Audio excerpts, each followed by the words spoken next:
Cause review.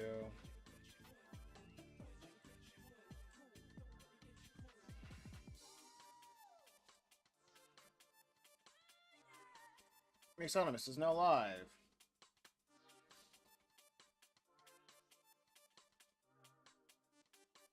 It just works. They need to talk. Wait, why do they need to talk? Oh, literally just for engagement.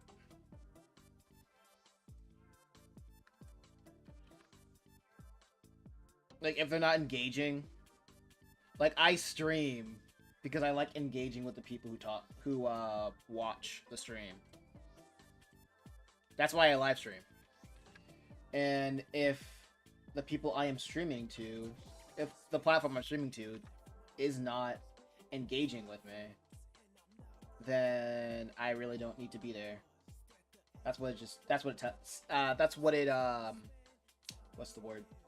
That's what it means to me.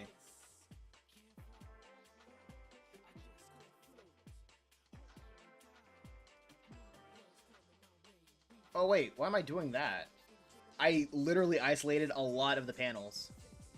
I keep forgetting that I did that for some reason.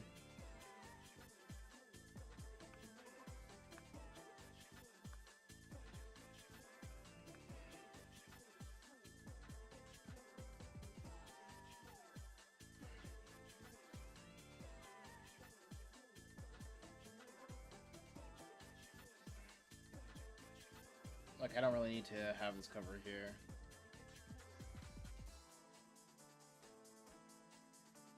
Okay, you know what?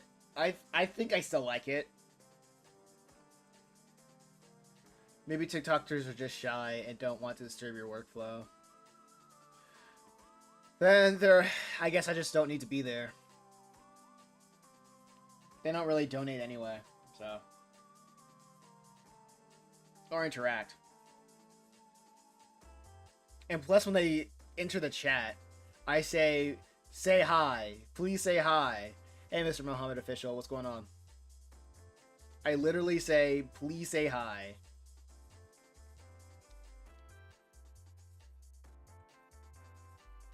So if they're not saying hi, and plus they don't stay there for like more than a minute. The TikTok algorithm shows them my content, and then they don't interact, and then they move on. They're not shy, they're just not interested.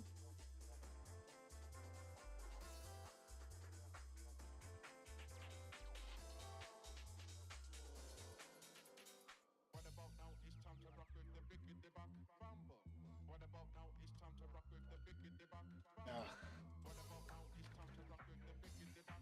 Okay, how did I do this?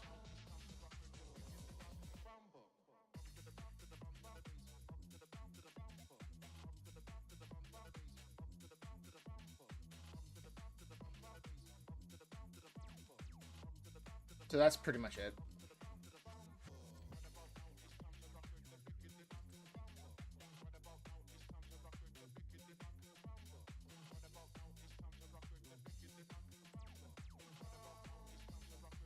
Why is that?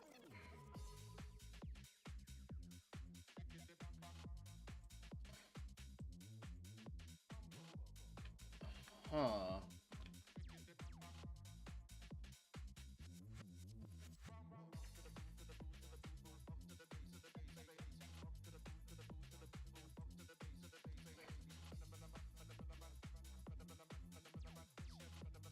Hmm.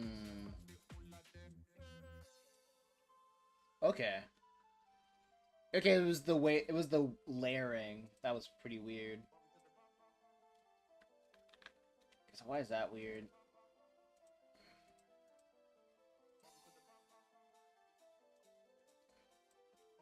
Okay, cool. I just had to like rechange the layering because everything was weird.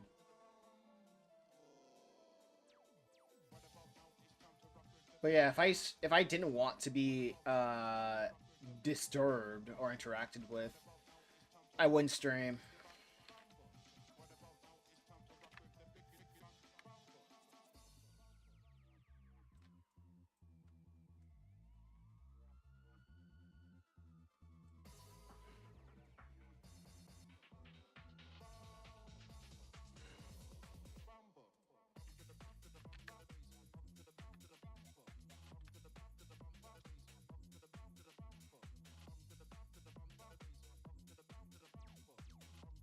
Actually, I gotta change. I want to change. I want to use different panels, more dynamic looking panels.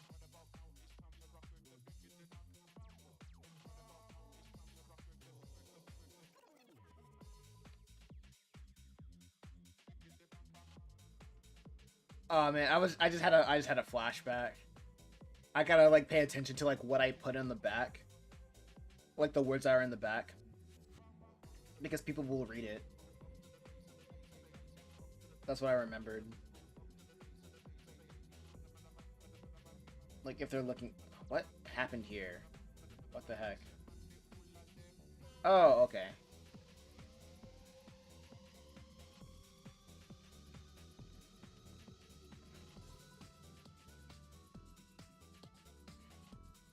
Plus, having like book 2 is way more interesting. Actually, this will be a good. For me, the individual layers are more and more control. To atomize the better, yeah.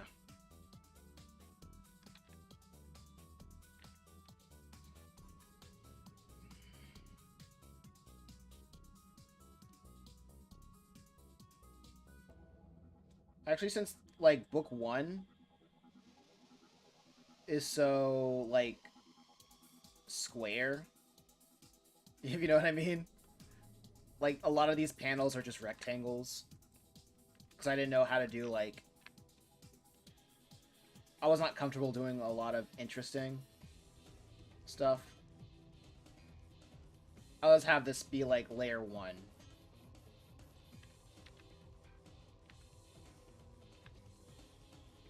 And I have like another layer. And have that book 2.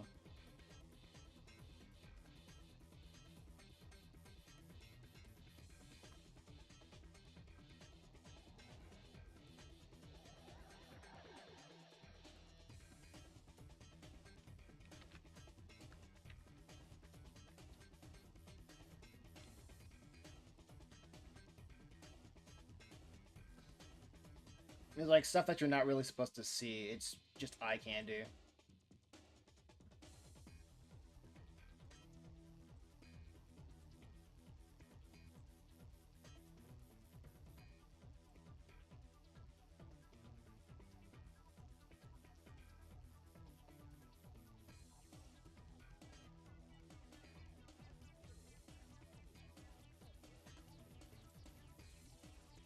I'll actually keep the cancel the fly backdrop actually.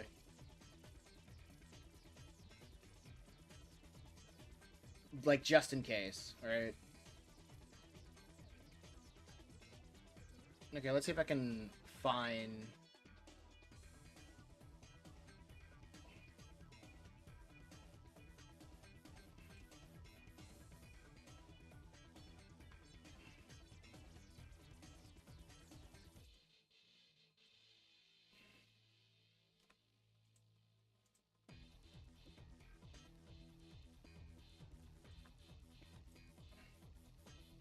okay, I'm probably not going to be able to fit all of this in, like, on the first layer.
I'm going to try my best not to have it overlap. like the first layers to overlap.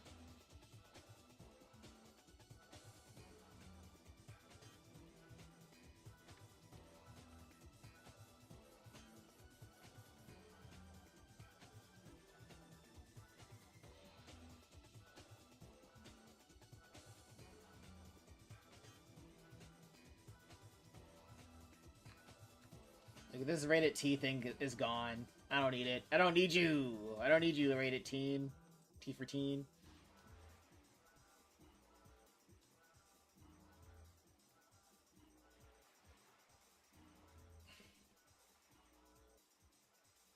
Okay, I guess I'll just have like something over here. I'm gonna use chapter 1.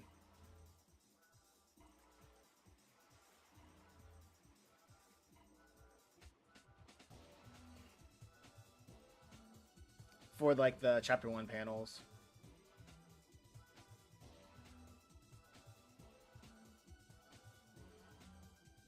Actually, I want to show characters that were in the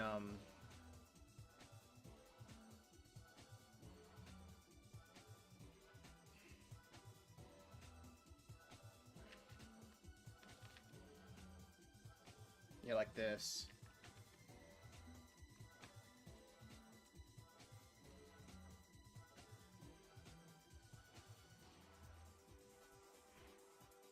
And then it starts getting overlapping.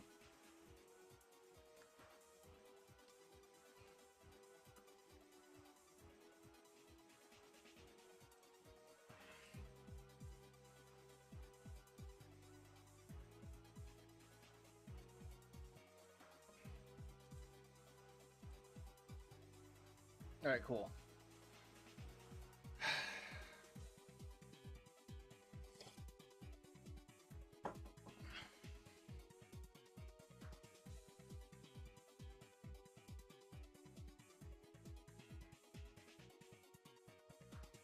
Okay, so everybody's saying it. A bit of her. Let me see a little bit of. Oh, wait, I didn't even show Beelzebub yet.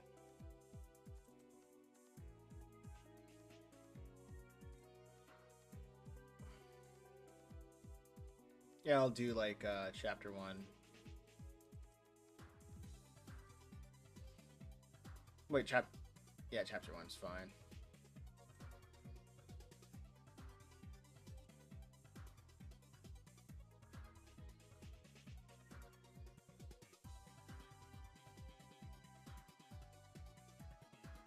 This is good.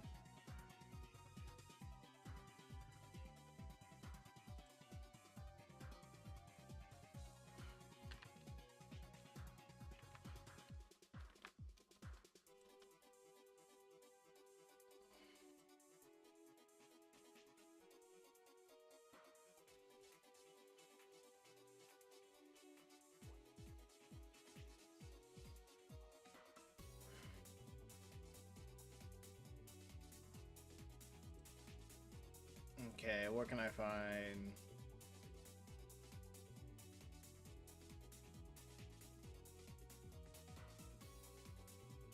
Now, where can I find?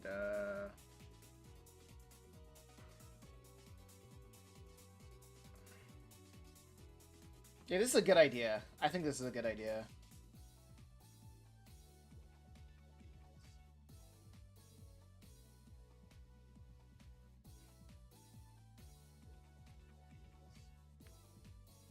I know I had a pretty good drawing of Lucifer, chapter 6.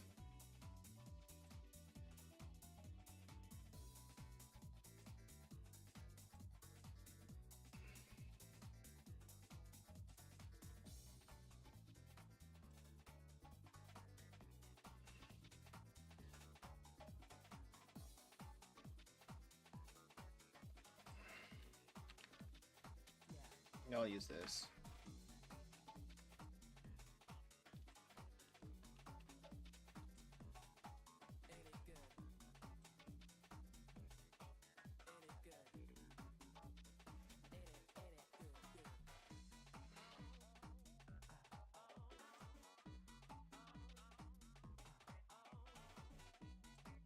Let me just move this up.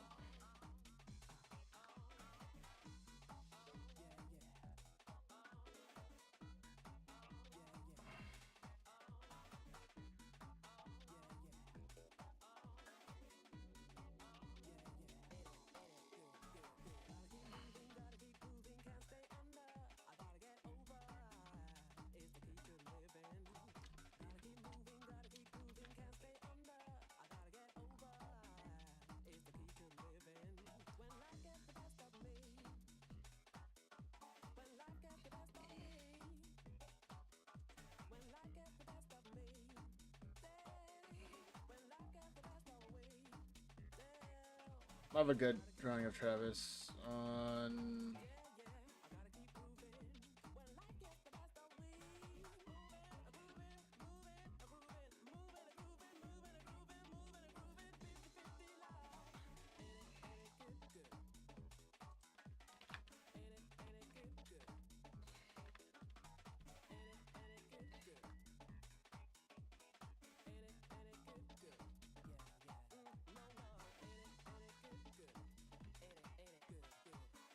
Okay.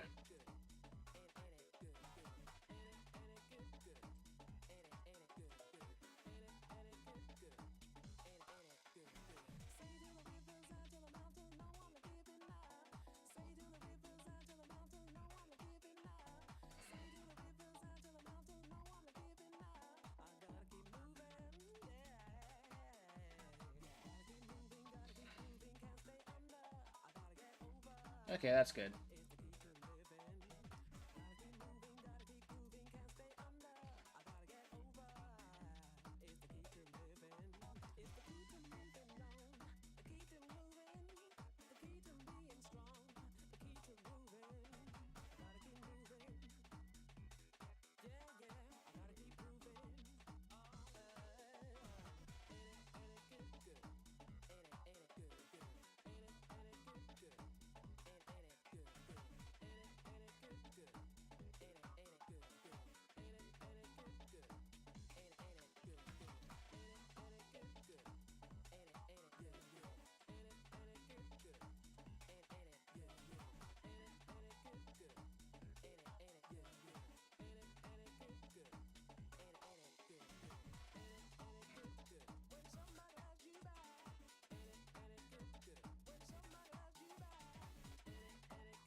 Hmm.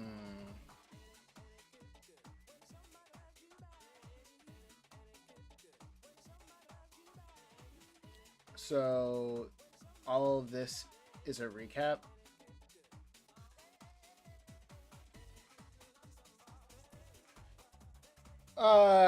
No, not really a recap. It's just showing all the different stuff. It's like showing the different panels. Yo, yo, yo, what's up? What's going on, Matt?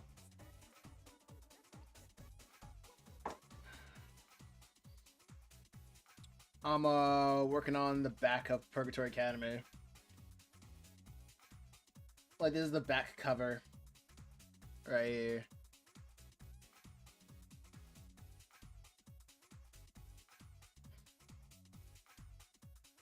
You know, like all of this will be like, yeah, this complete, all of this side's gonna be covered up by the barcode. So, can I join the stream? All right, why not?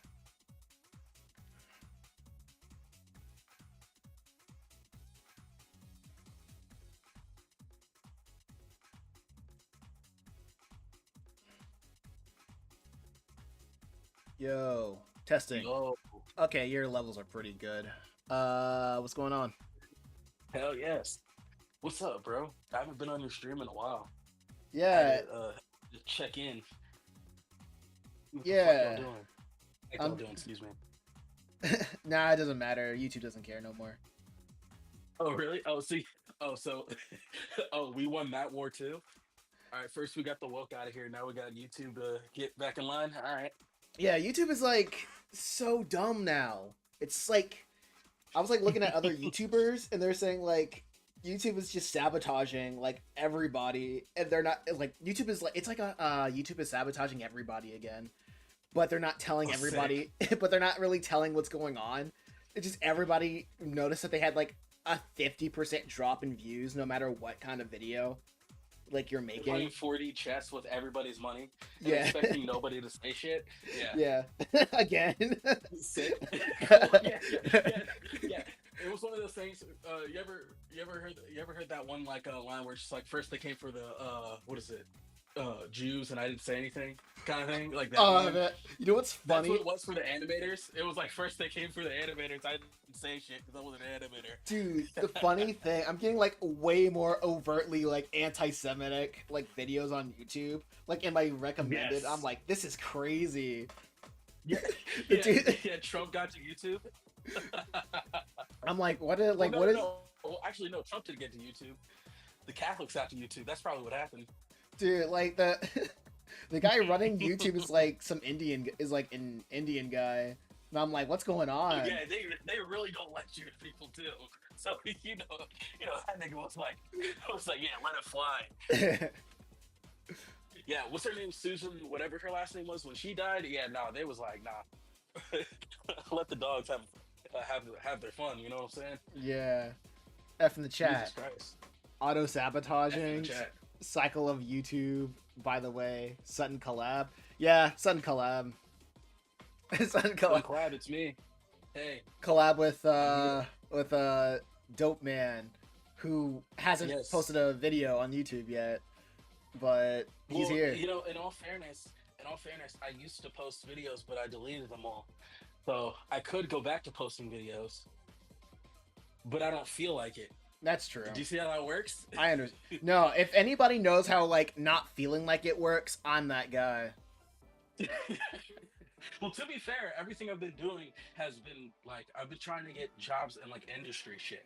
So it's like almost like YouTube has nothing to offer me other than like portfolio work, but I can just kind of make portfolio work and send it to the people I want it to see. You know what Yeah. I'm saying? So it's like there's almost like no reason for me to post.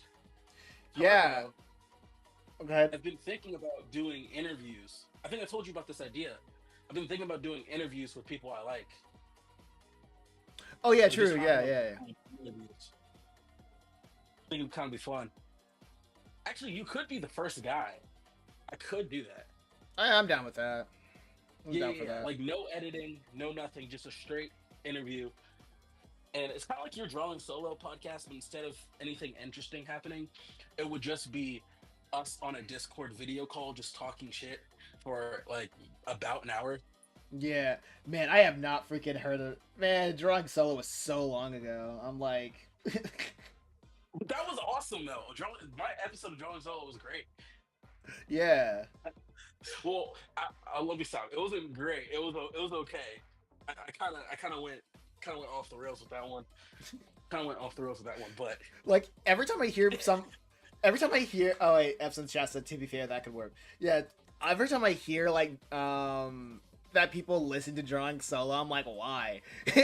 Like, yeah, um, it was you. You were a pretty good interviewee.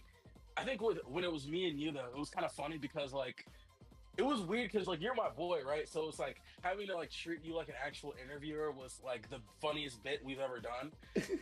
It we kind of got half like it was like 75% through the podcast. We were pretty good. Like it was like we were being serious, and at some point it was just like whatever, like fuck it. It was like we're not doing this anymore, right? Like yeah, bits over. All right, cool. Let's just talk like real niggas. Let's leave this shit alone. Um, but no, like other episodes you did, you were like an actual interviewer. Like you kind of like kept your composure and shit. It was interesting. I think You could bring it back. I really could. Yeah, I could. I really could. But there's no demand for it. That's pretty much it. Oh Yeah, yeah, and that's like fair. oh yeah, and getting people on, it was such like a what's that term? It was like a It was a hassle. yeah, it wasn't just a hassle. Oh man, I remember I worked so hard getting everybody on. Like, I remember there was one day I had like Yeah, shit. yeah, I had like 3 interviews in one day. Yeah, you were going like back and forth. Yeah, that was the weirdest part of your life in my like from the outside looking in. It was the weirdest part of your life because like every day you'd be like, all right, so I'd be like, oh, yo, dude, you want to call? Like, I have like an hour off of work or whatever. You'd be like, no, I have to interview like several like artists. And it's like I don't think this one likes me. It was very fucking like strange. It was a strange like a part of your life. I won't lie. And Yeah. even by the end of it, it was like you didn't even like it at the it was just like you're like this is stupid. Like I would rather just make the comics at this point. I, Like fuck it. I stopped. Well, I did it because I thought it would be a way to build a network. I stopped doing it because even well now it still feels like a way to build a network, but people don't really reciprocate. Like people don't promote the podcast that they're on. They just do it. Which is weird because these artists want the exposure, but like when they do interviews and shit of that nature, like they're like they act like they did you a favor. Yeah. That was the thing that was weird about that whole experience with you. Like, you know what I mean? Like, I mean, like not to like I don't know if those people are watching or whatever, No, but no I one felt like watches. every time. Okay, cool. So like yeah, I felt like every time you had did an interview, right? It was a thing where like you were like, oh yeah, that was a great interview or whatever, blah blah blah blah, blah, and they were acting like you were the fan, like you know what I mean, like as if you were the one like coming to them on some like oh man, I really like your work or whatever. When in reality, it was kind of like an even exchange. And so like I understand why you kind of had to stop doing that because it was like it was giving these niggas like free clout who didn't really deserve it, honestly. Yeah. And It was not even free clout in the sense of like in the sense of like, oh, you have all these followers. It was free clout in the sense of like you were giving them a platform to stand on whatever they wanted to talk about, and you were interviewing them as if they actually mattered. When in reality, they were just another artist on the internet. And to for them to act like they were anything other than that was like ridiculous to me, at least. Which yeah. is mean to say, but shit, like I you know, mean, there's like sometimes you gotta be mean. yeah, like they like it's not like they were going to listen to me. It's not like they like listen back or they come back or they like follow up. So I really don't care like what you kind of have to say about them or to them or Yeah, whatever, because that whole exchange was just so weird. And it was just up to me to like find clips and like upload those clips. And yeah, it was weird. It was so mad weird. Like people like who listen to it, they like it. It's just that it's something for the YouTube algorithm. It's like something that it's the YouTube algorithm just doesn't really push for whatsoever reason, and that just further instills that I really just need to have like some sort of nepotistic push to the point where like the age of just like being on the come up of the internet's over. You just need to have like someone that's already in the building before the doors closed. You know what I mean? yeah. Or You know what it is? It's like that's what it it's feels like like. the idea of like running plays on the internet is over. You can't run a play on the internet. It's just over. Yeah. You can't do it. Like it's almost like the best way to describe it is like it's like imagine like you're playing football or whatever and you're like trying to run on these plays or whatever and then like all of a sudden it's like okay, you know what I mean, we're done, like the other team won, it's over kind of thing. And that's kind of what's happening with the internet where like I think back in the day, like the smartest guy on the internet when it was the Wild West could run like these algorithmic plays of like, oh, okay, so you have to upload this amount of times or whatever, and you could get some type of results. Mm-hmm. Nowadays, the internet is so like it's like locked up almost to the Yeah. point where it's like unless the platform wants you to succeed or someone on the platform wants you to succeed, you're not going to succeed. It doesn't matter what it is. It doesn't matter Yeah. how many plays you run. It doesn't matter what you do. It doesn't matter who you talk to. If they do not want you to succeed, you do not succeed. Period. Full stop. And that's never how it used to be back in the day. Yeah, that's how You know? low key. That's how low key feels, or not how it feels, or just how it is. Oh yeah, F's in the chat said, to be honest, when I was doing my major project, I contracted the Bioshock composer and the Witcher composer, and they actually were like, "Sure, I am free. I want to do it now. Interviews are cool with people." Oh yeah, F's in the chat saying like, "Yeah, keep doing interviews with like popular people." No, yeah, you Yeah. can do that. But that's not Mason's point. I don't think. I don't think that's his point. I think what he's saying is more so like even if he does the interview, it's not feasible for what he needs done. You know what I'm saying? Maybe Like he can't get what he needs out of even if he went to like a famous person per se. It's like he can only do that a certain amount of times before people recognize him as a figure to want to go back to. You know what I'm yeah. saying? Yeah. I mean, like, if I do like drawing solo again, I'm not like what I did last time. I just went on like not Facebook Marketplace. I went on like Facebook groups, right? Well, basically Facebook Marketplace for being Yeah, social, essentially. quote unquote social, right? And I was like, hey, anybody want to be interviewed? And everybody was like, I want to be interviewed. I want to be interviewed. Like you would have people that are like good, people that were like mid, and then people who were just like straight up awful. That But like all of them, but that okay, so that was what I was saying before, where it's yeah like all of them were like asking to be interviewed, and then like, and then again, they were like acting as if like they were the ones giving you the clout. That's what I was yeah saying. Like the shit was ridiculous. Who was that one asshole? Uh, what's his name? The comic dude, the coffee man. yeah Coffee Comics, that guy. Yeah, that fucking loser. Like, I was, but like even with him, I was like he had more views than you or whatever. But he came on your platform and then was trying to talk like all that like big dog shit, and I was like, it was so weird.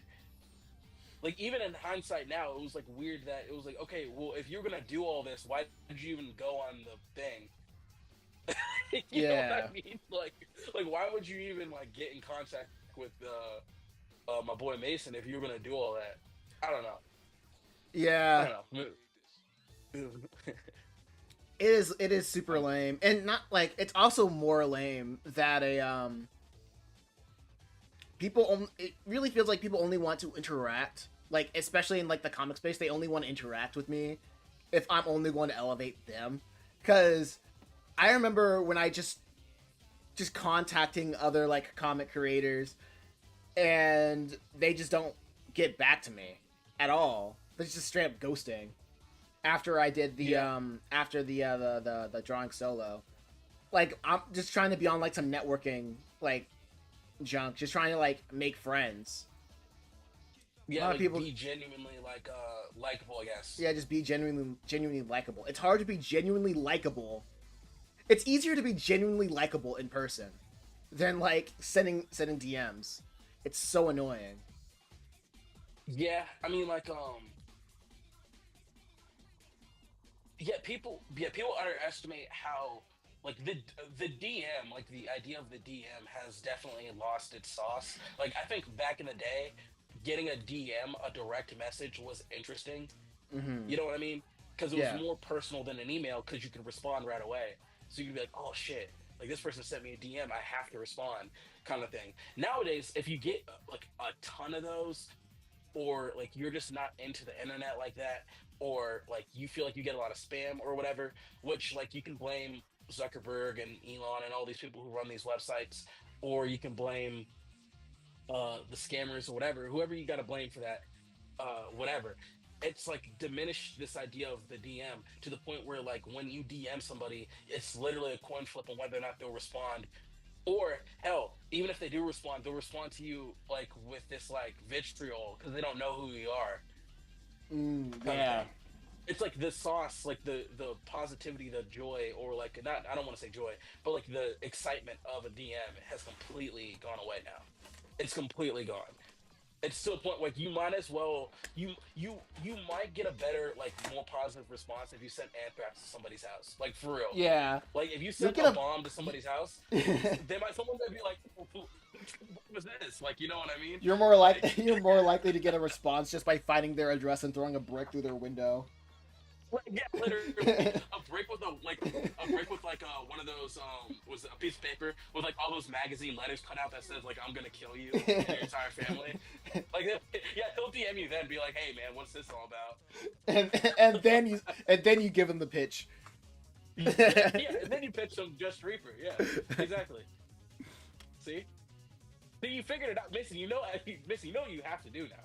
Yeah, You know, might as you know well. exactly Might what as you have to well. do. Might as well at this point. But no, yeah. I mean, we've been DMing people recently, and it's like even that has like been rough. Like, we haven't getting responses or whatever. Um, but again, in person, you know, Yeah. people have been kind of more receptive. It's so funny in person. People are like, "Whoa, you made a comic? You made a manga, dude? Yo, how did you even do that?" But on the internet, they're like, "Yeah, so what?" Like, Yeah, but like on it's the so internet, funny. everything's oversaturated. Even with the True. comic and manga thing, it's like everybody can do that. Like, you see what I'm saying? Like, it's Hmm. like, so I guess the only thing that's interesting about our stuff is the fact that they're black characters. But even that is like almost overdone, because like once like black people started to actually like manga, because you know what I mean, there was a time period where it's like if you were black and you liked any type of anime shit, like even now niggas like to pretend like that never was a thing, where like what is it, black people did not like that shit. It was like, no, no, no. There was a time period where, like, if you were talking about, like, you talking about like, some Naruto shit, niggas was like, bro, get the fuck out of my face, bro. Like, for real. Like, you know what I'm saying? Yeah. But now that, like, black people like manga now, or whatever the case, like, now people want to make, like, black manga or black, like, comic-esque, manga-esque things Yeah. or whatever. But even that is getting oversaturated. Oh man, I Like, my even that is getting oversaturated. my favorite thing is looking at people make like those AI like like manga AI anime videos Yeah. that I've been getting on Yeah. like TikTok, and I'm like, this is embarrassing. This is so Yeah. embarrassing. Yeah, because it's like, bro, it's like I'd rather you pick up the pen and like be trash than like make something that isn't yours. You know what I mean? Yeah. Because it's not even. I'm like me and you are pretty much pro steal. Like, we're pretty much pro thieves or Yeah. whatever. I remember we've talked about this before. I think we talked about this before on your channel before. Like, you know what I mean? Copying is kind of like what you do as a creative. But like Yeah. at the same time, there's like levels to it where it's like there's a difference between copying and like thievery, and then like not even just thievery, but like laziness too, where Hmm. it's like you have to put a certain amount of effort into a thing you're making. Like, you know what I mean? And when it's to the point where you're just typing it out and it's being created, it's like you lose any of the sauce of what the thought you're trying to put out as, because Hmm. you're literally letting something else create it for you. Like, oh, you're just relaying information at that point. And it's like, I just feel like that's like kind of lame. That's just my opinion. Now I understand that, like, I think we've also had this conversation on your channel about how like black people kind of are, get the short end of the stick creatively, so they're kind of late to certain shit. Like, you know what I'm saying? Like the AI thing specifically. Like, I feel like this is the first time black people are kind of like on top of it. Like, you feel what I mean? Yeah. Like, I feel like with everything else, like the comic thing, like, manga or whatever, it's like I feel like black people were really late to it. So it's like there's not a lot of good like black manga or great black comics, other than like Dwayne McDuffie, shout out to the dog, like, you know what I mean, rest in peace, the homie. But like, other than that type of stuff, it's like they're kind of late to that. With the AI thing, it's funny. It's funny because you'd think that, like, okay, black people are on top of it now. Maybe there might be a good black AI thing, but it's funny. It's like across all races, it's all dog shit. Like it's all trash. It's like interesting, almost. Wait, give me a sec. Mhm.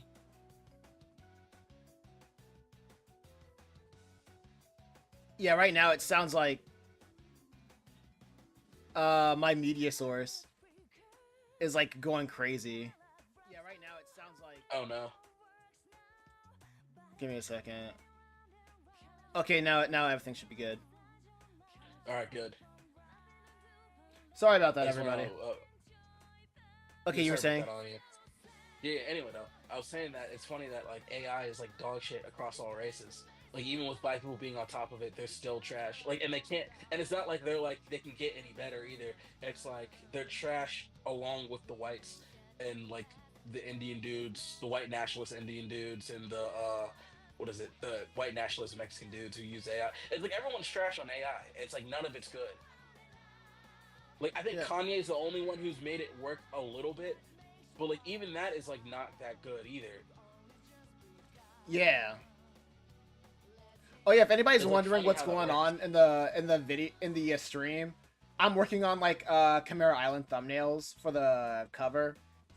And like I can't really stream that because I got to change up the whatchamacallit. So what everyone's going to be looking at is a loop of the motion comic. So you guys will have visual stimulation for your wait, ADHD.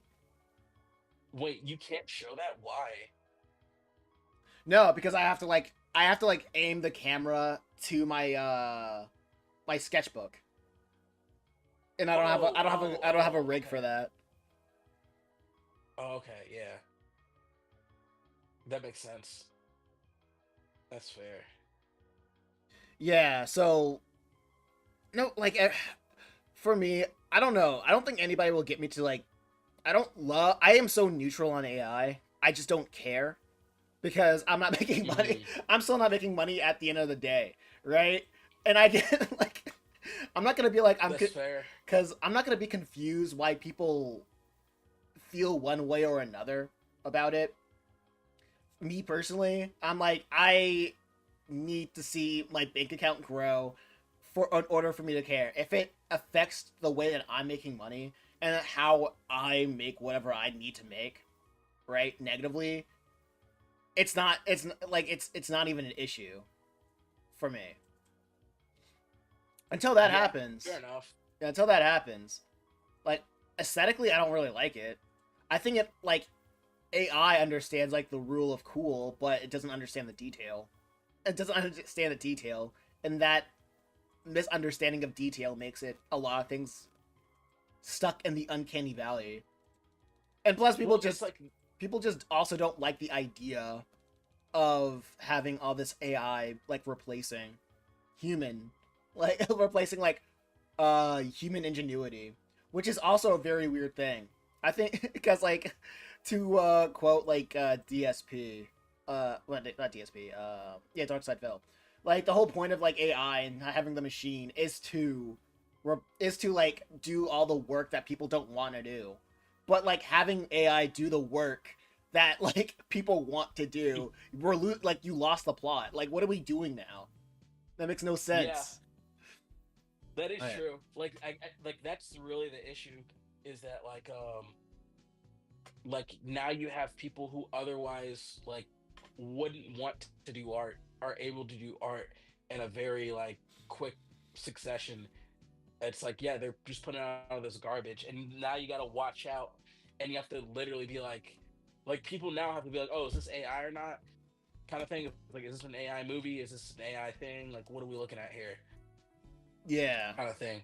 Um, Yeah, I try to look at it like in specific groups, kind of thing, which is why I even brought up the fact of like black people and like you know what I mean, like in different like groups and people using it. Because I feel like if you don't look at it, if you look at it too far, if you zoom out too quick, too far, it's like it is kind of a thing you don't have to give a fuck about. Like you know what I mean? Or it's like, Hmm. oh, this is like too much for me to even handle or whatever. So I look at it on like what like because I'm black, so I use it like, oh yeah, like how do my people use it or whatever, and the way they use it is fucking trash. It's not good, and they need Right. to stop using it actually, um, or I compare it to how white people use it or whatever. But that's how I look at most things. Because like in order for me to care about something, like I have to zoom in. Because if I don't, like I can't give a fuck. I Like feel I really like can't. I really feel like they should have rolled out AI content kind of like to black people first, kind of like reaction content. So like, so Low key. like, yeah, so Yeah, like, low key. because like black people started the reaction content craze, and everybody hated it, and just give it 10 years, everyone else will do Yeah, it. yeah. Oh man, what was that guy's name? Jinx, right? It was Yeah, Jinx, right? Jinx. Yeah, just yeah, Jinx. Dude, no, it was even worse than that. It was like Jinx made the reaction content. He was the first dude to do reaction content, and iDubbbz made that video on him where he was like calling him the N word or something. It was like it was going crazy on that nigga, and it was like it was one of those things where it was like yeah, it was really iDubbbz's fault actually. Now that I'm thinking about it, because I think Jinx was big at that point anyway. Hmm. But like the fact that like iDubbbz put that like target on his back, it made everybody else want to do that, which is Okay. ridiculous. S in the chat says AI quote AI is dog shit through all the races. He liked that quote, I guess. Yeah. Timberland is yeah, Timberland is a heavy proponent of on the use of AI. And Fuck Temple. Fuck that nigga. I don't even like him that much. Like, look, he's a goat, right? He's a goat, but fuck that nigga. He, what he like hold like he's like a dude who's been hoeing artists for like for fucking a millennium at this point. I don't even know how old that nigga is. He might as well have been doing it since like the dark ages. Like that nigga's been hoeing all these artists for like a millennium. Of course he thinks AI is cool. like, what What did he Tim? made that one Kanye beat or whatever, and he's like now he's like man, fuck that nigga. I don't give a fuck. I know we're supposed to Yeah, respect all of our older like black like producers and art, but like like them niggas turn into like white CEOs at some point, and I think people hate to admit that. Like, you know what I mean? Like right. at some point they go from being these like, oh, like, you know what I mean, these are the OGs, the old heads or whatever. They go from that to just being the niggas who are like who the niggas who like work with like Harvey Weinstein and shit. Like, you know what I'm saying? Like at some point we got to stop giving these people any type of what do you call that? Like any type of we got to stop listening to these niggas. I'll just put it that way. Yeah. And it Uh, happens to every single one of our artists too. It happens to everybody. So, I you know. remember seeing like I was on Twitter and I was seeing somebody say there was like a rapper that was dissing on Andre 3000 for not putting anybody else on. Young Thug. No, Yeah, Young come Thug. on. Yeah, I think you would Who's know Young something Thug? about Put that. some respect on Young Thug name, bro. Come on, nigga. The fuck? I'm No. not into this like you are. Like you are. Okay. All right. Check me out, though. Explain that Okay. or whatever. So check me out. Okay. Young Thug was a part of that giant Rico case. I don't know if you remember that. A couple years ago, Okay. YSL got in a Rico case. Okay. Um, what is it for doing a bunch of shit they probably shouldn't have been doing? Young Thug has recently got out. Um, and he's been under fire because people have been leaking his jail calls. Now, the reason why that quote is so asinine, the reason why that quote from Thug's jail calls, which by the way, let me put some context on that too. That nigga was in jail for about like 2 3 years. There's nothing else to do in jail. Just being real. Like there's nothing else to do in jail other than get on the phone and talk shit. So I'll put Okay. that out there. He probably didn't Okay. even Okay. mean that really. So it was like an out of context type of situation. No, hold on. But here's the other thing. Okay. It's out of context, quote unquote, because he's in jail. That's the only context. So Hmm. what I'm trying to explain to you is that jail, like you are usually you're out of your personality in jail, Right. essentially. Right. So Okay. the shit that you'd say in jail, you probably wouldn't say out in the outside world, which is why that quote is a little bit like you kind of have to give him a grain of salt. Like he could have just been talking shit, essentially, Hmm. kind of thing. But the reason why that quote is so asinine is like Young Thug is a descendant of the Dungeon family. And the Dungeon family was a studio in Atlanta where a bunch of artists came out, like a bunch of Southern artists came out. You got like Goody Mob, like CeeLo Green, fucking Killer Mike, you got fucking Future, which keep it a buck, Future, what I think Future's older than Young Thug, or maybe they'll be the same age. No, I think Future is a little bit older than Young Thug. And like Young Thug is like almost a direct descendant of Future, who Future is a direct descendant of Dungeon Family, which was started by I don't think it was started directly by Outkast and a few other niggas. I think it was yeah, it was started by a couple other niggas actually. It was Outkast, um, organized noise, I think. don't know. My head. I just got up, so I'm like fucking not thinking correctly. So if anybody hears this and you want to fact check me, go ahead. But the reason why the quote is very asinine is that like the nigga like Young Thug is dissing is like a nigga who started the whole like Southern movement of hip hop. If it wasn't for Outkast and all them niggas it wasn't for the Dungeon family and all them niggas, bro. I'm not gonna lie, like Young Thug wouldn't even be in this conversation right now. He wouldn't have been in that Rico. Just being real with you. Mm-hmm. You feel what I mean? Yeah. Like that's why that quote was so fucking asinine. The shit was crazy. I can't believe that nigga had the nerve to even say that in jail. Like I'm like, bro, are you fucking kidding me? But also at the same time, like the idea of getting put on, like that has differed, and now like now that we've kind of traveled through time a little bit, you know what I'm saying? Mm-hmm. Like being put on, you have to literally like be dick sucking an artist like as much as humanly possible, kind of thing. And if you aren't doing that, you're not putting them on, which is crazy because I feel like that wasn't what that was back in the day. Like back in the day, like being put on was like an artist being like, "Hey, this guy's kind of cool," and then letting that artist kind of show their thing. Nowadays, it's like you have to be constantly around your artist. You gotta like fucking like put him in everything. You have to basically do what Drake has been doing. But even Drake had a limit. Like, you know what I'm saying? Yeah. Like Drake had a limit with certain shit. Where like, yeah, I'll put you on a feature or whatever.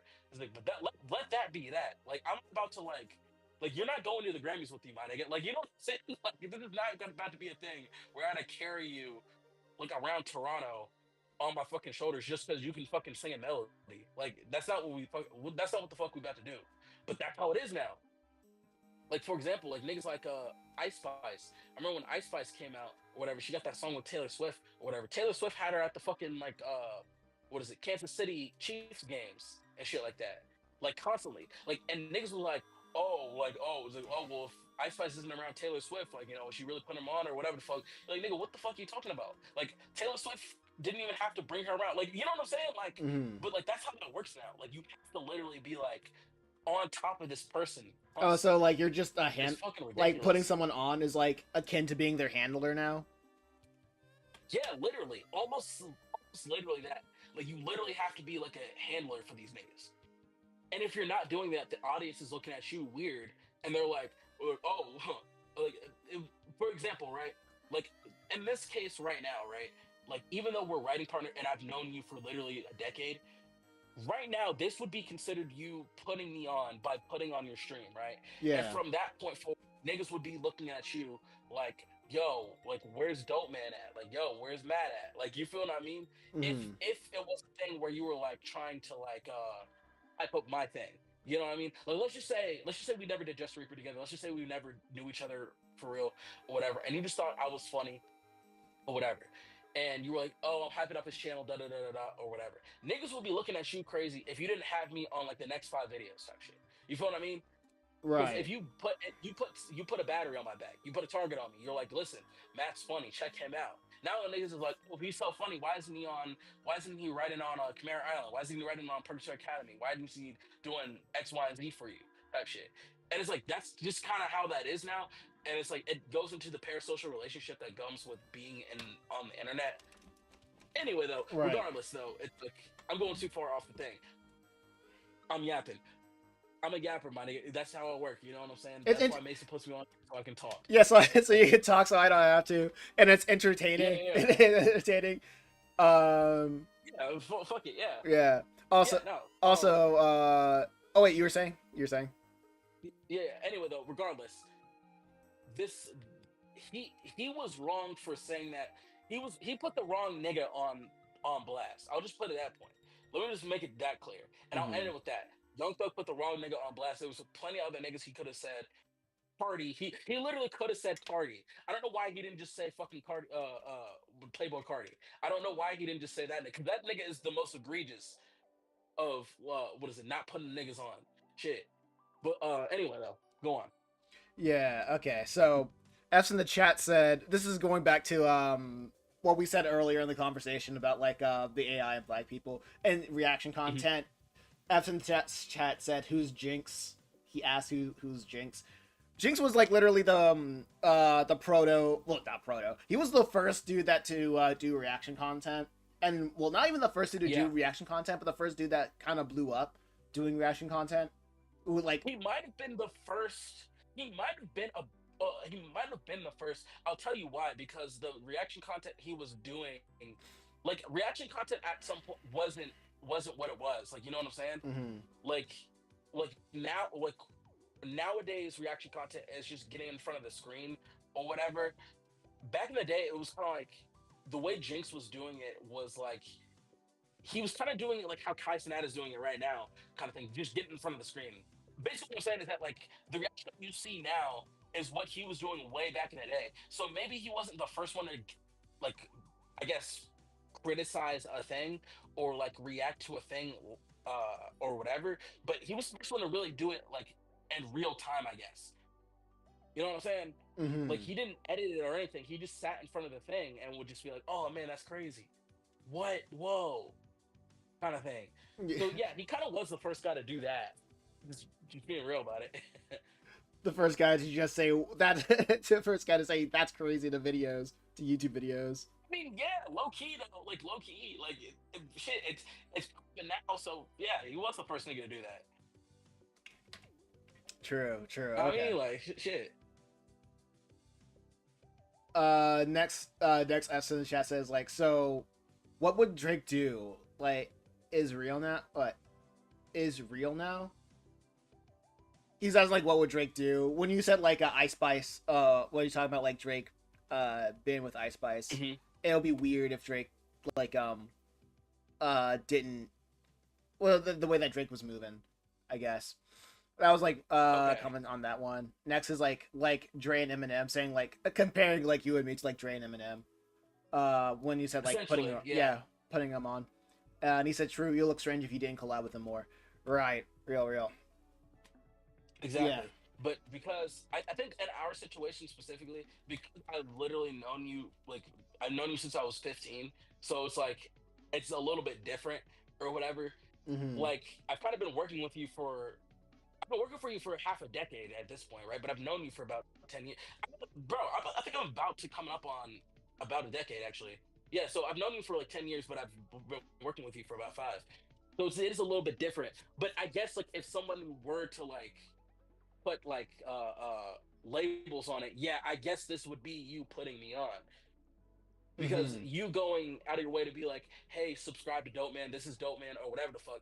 Yeah, niggas will look at you crazy like, well, it's like, okay, like you're putting him on and shit like that, but it's like, all right, well, where's he on the next video, my nigga? Like, why are you like, why are you only saying it the one time? It's like, what? Like, it's like we're not gonna follow him. We don't want to have to go out of our way to follow him. It's like you have to make us want to follow him, kind of thing. And like I said, look, I was bringing up with Ice Spice and Taylor Swift, but again, like Drake was doing that type of move where like the weekend used to write all of his like songs sometimes, like you know what I mean. Um, which the weekend got into a beef with that nigga over that shit because like Drake was like this is the problem with Drake, right? Is that like Drake is like such a like a monkey paw kind of guy, like you know what I'm saying? Mm-hmm. Where like if you make a wish on a star, like that nigga will make the shit happen, but he'll make you pay for it at the end of it. Like for instance, like the weekend I don't think the weekend signed to OVO at that point, but he got into contact with Drake or whatever the fuck. Drake was like, "Yo, fam, this shit got me cheesed. How good this shit is, fam, like Yeah. or whatever." And speaking of this Toronto shit, and the weekend was like, "Oh, thank you. I'm Canadian as well, or whatever." And the weekend started writing some music for him or whatever while working on his own album, and like Drake like at some point Drake was like, "Yo, I'm listening to your album and this shit is tight, bro." He's like, "Yo, let me take some of those songs," and like I'll say like maybe like half of his debut album he took for himself to put on Take Care, which is like one of his most popular albums type shit. Yeah, it was like it's like yeah, it's like and the weekend like he got some type of music like out off of that or whatever. But it was to a point where like he had to kind of like remake his own album kind of thing. And Mm-hmm. like that's the monkey paw thing with Drake, where it's like if you fuck with that nigga, like he's gonna make you pay for it in some shape or form. like whether it's like something like that, or like putting you in a situation where you have to deal with like beefing with your friends because Drake doesn't like your friends or whatever the fuck. It's really weird. It's like he's such an odd nigga or whatever. I mean, he's a good rapper, he can rap and shit like that, but he's such an odd nigga, and I feel like that's why niggas be like, you know what I mean, like it's so comfortable dissing him right now because he was moving so weird for the past like 10 years. It's like why it's like now if you're putting might as well, you know. Monkey Paw Drake is a crazy statement. Says F in the chat. Yeah, he's a monkey paw, bro. I mean, not because he's black. Well, he's white to me, but like so it's not racially. Well, hold on. Well, Let me put that back. Because I don't want to erase. I don't want to erase. You know how like by erasure. I don't want to erase mixed people as well because I have mixed friends. Listen. Some people would say he's not white. He's Jewish. Okay, he did say that. I think he did say that. So I don't think you're wrong for saying that. I believe he did say that at some point. So I'm just saying some people wouldn't call him white. Maybe he doesn't even call himself white. Some people in this very call would not call him white. You know what I mean? It's like this is like a Scooby Doo mystery. You gotta pull the mask. See who is Drake white. take off Drake's mask. Based on this, you know. Oh man. Oh man. True. I wish. I don't know. I wish Drake was cool. Oh, did you change your mic quality? Cause Is it getting bad? Okay, yeah, it got better now. Yeah, sorry. I had to put my phone on speaker because my headphones died. That's understandable. It's understandable. Yeah. No. Yeah. When you're, I don't know, man. The internet's a weird place. Like this. Anything can be taken out of context. Anything can be taken a certain way. Yeah. That quote was crazy as fuck, though. I'm sorry, it was crazy. I see what you mean, but you're crazy for thinking about that. But I see what you mean. Yeah, no, deadass. I think that's play, what it is. It's like, okay, play both. Yeah, play both sides. They can always come out on top. Yeah, deadass. It's like that one Always Sunny joke or whatever. It's like both sides are gonna always come back on top. Yeah, man. No. Whenever you get me in my hip hop bag, I think you know this for me personally. Whenever you get me in my hip hop bag, I start going off. I don't know why. Is it anytime we start talking about some hip hop shit or like some like shit like that? I'm already on. I start going crazy. I'm like, fuck it. But like sometimes we would go crazy when it comes to like entertainment news, but like it's just been so boring. Like literally nothing's been going on. What has been happening in entertainment recently? Yeah, you want to bring that bit back where we look at articles? Hold on, let me see what's going on deadline here. Yeah, because like I usually go to like Cartoon Brew and like animate like animation stuff, but like all that kind of sucks. Everybody's like kind of stuck in. It's like completely dead now. It's completely dead. Like they're like no one's talking about Western cartoons. It's all talking about things that happened like 10 years ago. like culture. Like, hey man, fucking Avatar: The Last Airbender is pretty good, right? Oh my gosh, it's so funny every time that there's like a new Avatar stuff, like a new Avatar like project that they keep saying that's gonna come out. It's not as interesting as the first thing. It's like they throughout the years they can never top the first Avatar run. Like they keep trying to bring it back in like different iterations, but it's never good. It's so weird to do that. Who do you blame for that? Do you blame? I blame Nickelodeon per se because I think what's happening here is that after the movie, like Nickelodeon has been kind of like forsakening them. Like, you know what I'm saying? Where they're like, oh man, like come back with Korra, and they're like, okay, and then they do it, and it sucks dick, and they're like, oh, well, now we have to try again. Like they're in perpetual motion machine of trying to top the last thing that they did. You know what I'm saying? Oh man, no, it's like the movie. Okay, so what's the movie's fault? Okay, so the thing about Korra is like they wanted it to do like they wanted it to be one season, but Nick was like, "Oh, this does good numbers. Make another season." But the writers were like, "We only written it for be like for the story to be open and shut in one season." Like, Exactly. Yeah. It's like we like that's what this whole thing is a mini series essentially. oh man, but like I think it really was like a Star Wars situation where like every like all the people that made the first series good, they probably left or they didn't come back. And now we're just left Yeah. with the creators that was just bouncing off of like everybody else's energy. You know what I mean? True. That's what I think. True. That's what I I think think what's happened.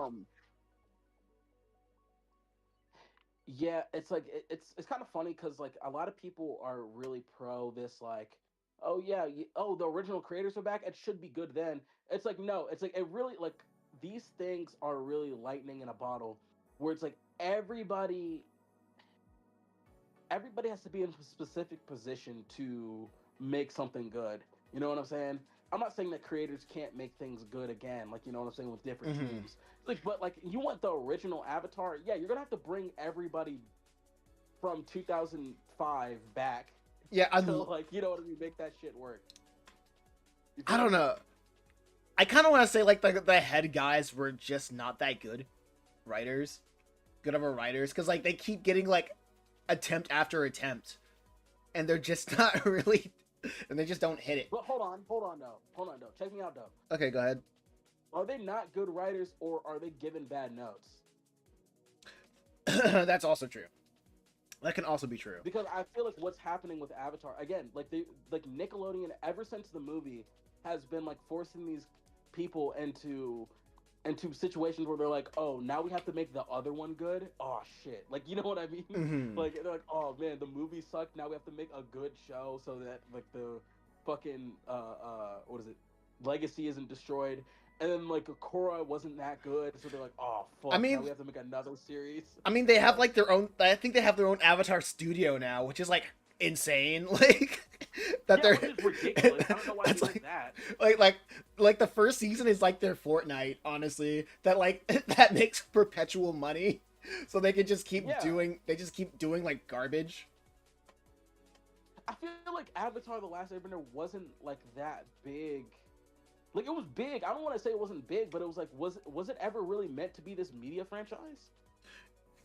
I mean, I don't know. I really don't know. It like like it was one of those To be this media franchise? like it knew it wanted to say everything that it wanted to say in 4 seasons and 4 books, and that was just it. Yeah, And it was supposed to be that. But like yeah. the That's but what the I'm saying though. I felt mm, like Avatar, like The Last Airbender, was supposed to be like a let that be that story. Like this is just what happened in this time, and that's it. yeah. So Yeah. like it is very weird like Yeah. that they're like trying to turn into this like big like franchise thing and here's the spin-off of the spin-off of the spin-off. It's like no, we really only needed to hear from Aang. Like we really didn't need to hear from Korra, really. And we really don't even need to see these new avatars. To keep it a buck with you, like it Yeah, oh yeah, really they doesn't matter that much. yeah, I remember they just keep bringing up like they try and bring back like old avatars like Kyoshi and all that. Yoshi, yeah. Okay, Kyoshi, they could have just did a special for her. Like they just could have did a special, like you know what I'm saying? Like Mhm. it didn't have to be a big thing. Like it doesn't have to be a fucking movie. Cause then what? What? Like once you do that story, then you have to make like a bunch of other like you know what I'm saying? Like Kyoshi Part Two, like you know what I mean? The Revenge, or whatever. Like I'm not no. It's like nigga, just do the one special and leave it like that. You know what I mean? Like I Yeah, don't know. yeah. F in the chat says we have a saying that goes like to the place we're happy, you shall not try to return to. That's a banger saying. I like that. Say that saying again, because I'm about to use that every single day. Hold on, what was that? To the place you were happy at, you shall not try to return to. All right, well, I'm using that every day. Thank you. Yeah, I'll wake up and choose violence every day. Yeah. Yeah, wake up and go straight to hell every single day. Do not Bro. pass go. Go to jail. Oh my gosh. Create good thing and then leave that good thing and to do and leave it.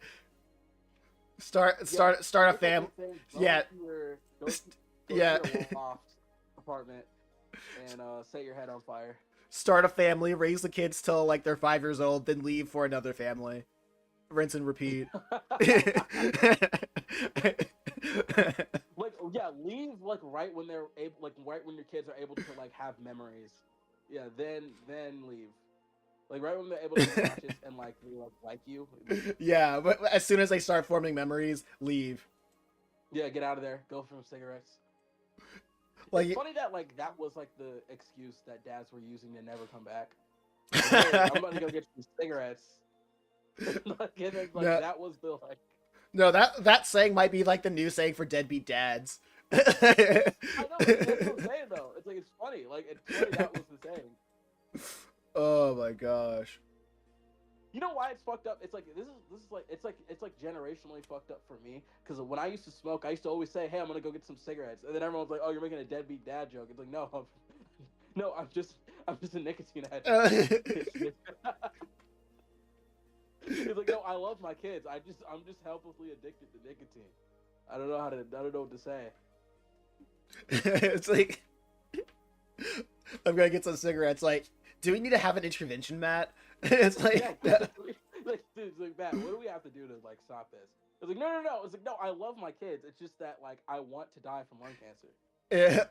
My kids are called Black and Miles, Marlboro, and Camels. Yeah, I named my kids Marlboro. I gave my kids Marlboro. I named my kids Camel. Yeah, look at the Camel Crush. 500. I named kids Camel Crush 500. Yep, that's my son. Oh my gosh. And I named my daughter Virginia Slim. You forgot about his daughter, Lucky Strike. That's my granddaughter, Lucky Strike. That's my daughter's daughter, Lucky Strike. Man. Oh man, cigarettes are hilarious. I'm looking at Animation Magazine. It's crazy seeing GalaxyCon having a an article written about it. It's about the one? well, GalaxyCon is kind of like a national thing. So like, yeah, I know. Yeah. I'm like this one. Yeah, but they have conventions in Raleigh. And it's about like I think I told you about this. Like they're doing an AI. No, I didn't tell you about this. I told you like this year everybody had a problem with like like all the vendors selling AI art and just AI merchandise. Mm-hmm. Yeah, to the point where I said like the only people that can afford to like have a booth in these like kind of conventions are the people that are just prone to scamming.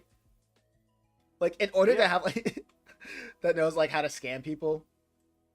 But it seems like the leader of GalaxyCon noticed and they just put like an outright ban on it. Wait, hold up. GalaxyCon, the consumer fan engagement company behind the numerous events across the country throughout the year, has announced a ban on all AI generated art from its shows. Effective immediately. This ban applies to artists, exhibitors, and guests at the Raleigh Convention roster of shows, including GalaxyCon, Nightmare Weekend, Anime, and Superstar Comic Conventions. GalaxyCon has updated its terms and conditions for anybody exhibiting, as it has a zero tolerance policy towards AI art. That's good. That's kind of good. Who sent that complaint in? I think that's what I'm really thinking about. No, I think it's just because of I think it's just because like people just made it so much of a noise on TikTok, of like everywhere they went at a GalaxyCon, it was just people selling AI art wall to wall. Oh hey, I'm surprised that didn't happen at DreamCon, honestly. Luke for You Gaming. What is this? Oh yeah. Hey Luke for You. I'm working on thumbnails over here, but because like I can't really show this, because I can't really show this. Right now I'm just working on the thumbnails of Chimera Island, of the cover of Chimera Island, and what you're seeing right now is just chapter one on loop. So Yeah, well, just we talked about AI. yeah, and I'm also here with my friend Matt, and we're just talking about like we're just Uh, talking shop and like AI and all that stuff. yeah, we're just talking shit. Yeah, basically. So yeah, like you said, you saw a lot of stuff at like DreamCon, a lot of AI stuff at DreamCon, which I'm not No, I surprised. said I was surprised I didn't see a lot of stuff at DreamCon. Oh, you didn't? Okay. Yeah, Yeah, it was kind of the right place for that. Actually, I don't think about it. I think the only time I saw AI stuff at DreamCon was like when dudes were trying to like shove their like business cards of like whatever lame like AI anime series that they wanted to push. Yeah, that was dude. That's what it was. Like, yeah, you didn't really see a lot of AI in booths or anybody selling AI. It was a thing where, like, if you because we so for context for anybody watching, me and Mason went to DreamCon and we did backpack vending where we were backpack vending comics. And so Which was whenever you kind of talk to crazy. somebody, Can I say something? Which is kind of crazy yeah. that they like not even the security cared that we were doing that.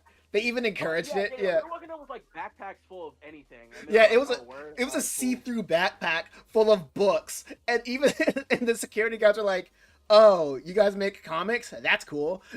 Like, Yeah, no, it was fun. You know what was funny about it is that I remember the Mexican lady. It was like this old, like very old, like Mexican lady. Like I walked through the thing. I had went out and I had came back in or whatever. So I was walking through or whatever, and the Mexican lady was like open the book bag, and I was like okay. And I opened it, and she looked and she grabbed the comic, and she was like, "Oh, you're bringing this in here?" And I'm like, "Yeah." And she was like, "All right." And then she's like, "All right, go ahead."